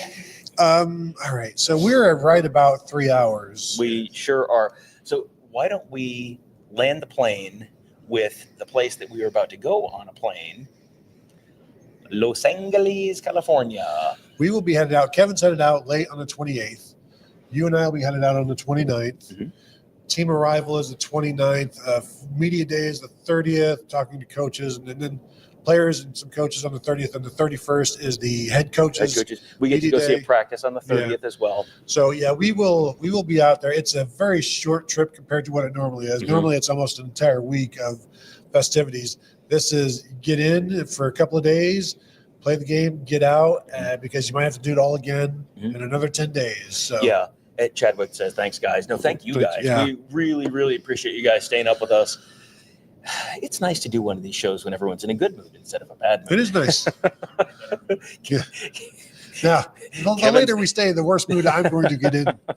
Kevin's not carving Brooks was here into the wall reading the comments. And That's good. my laptop is about to die, but we're not running off of this. But are we good? Are we set? Anything else? Yeah, no, I think, just thank you guys all. Hit the thumbs up if you have not done that already. Make sure you're subscribed to our YouTube channel because we are going to have a ton of content this week. Lots of, Tony's already in pain. Well, we're gonna rewatch this game. I'm sure it'll be fine. I bet they win again. We're gonna rewatch probably. We did 4 games for. We won't have time. We won't have time. And for we've already done Tennessee's. one. We've We already did watched, Oregon. We've already watched the We Ohio did a State Michigan Oregon game. Yeah, I'll just rerun those. Yeah, man. I'll probably. Yeah, I do want. I want to rewatch. I want to watch Oregon, Wisconsin, just to figure out like what the heck happened we there. listened to that one on the radio. And then Oregon, Penn State. I'd like to watch that So again those with two, some purpose. and we'll see what else. Yeah, but we'll have press conferences and that kind of stuff. Yeah. So there's going to be a lot of stuff for us to Airport talk live about. show. Who knows? Do we have direct flights? No. No. I would be pissed if you did. I think we're going to Midway. Oh, maybe. But anyway, thank you all for tuning in. As Tom said, whatever he said, listen to him. It's 2:30. As Tom said, it's 2:28 in the morning, and he's been up since 6 in the morning. So I got to go home and I got to go walk the dog. But thank you all for tuning in. We really mean that. I mean, you guys have been here forever, and we do appreciate that. So all have a good night. Go to bed now, or you stay up a little bit longer. Or go watch the go watch the Josh Heupel press conference. You can watch. What else did we put up? We had, you had the walk around the campus. The walk around, the tailgating area. A walk around, just the walk around campus before the game, just kind of a cool atmosphere thing. I kind of framed it as like, how many Tennessee fans are there here? And the answer to that was like about the number we thought, maybe a few more, but not overwhelming. So youtube.com/Buckeye Huddle. So there you go. Thank you all for tuning in. We do appreciate it, and we will talk to you guys later.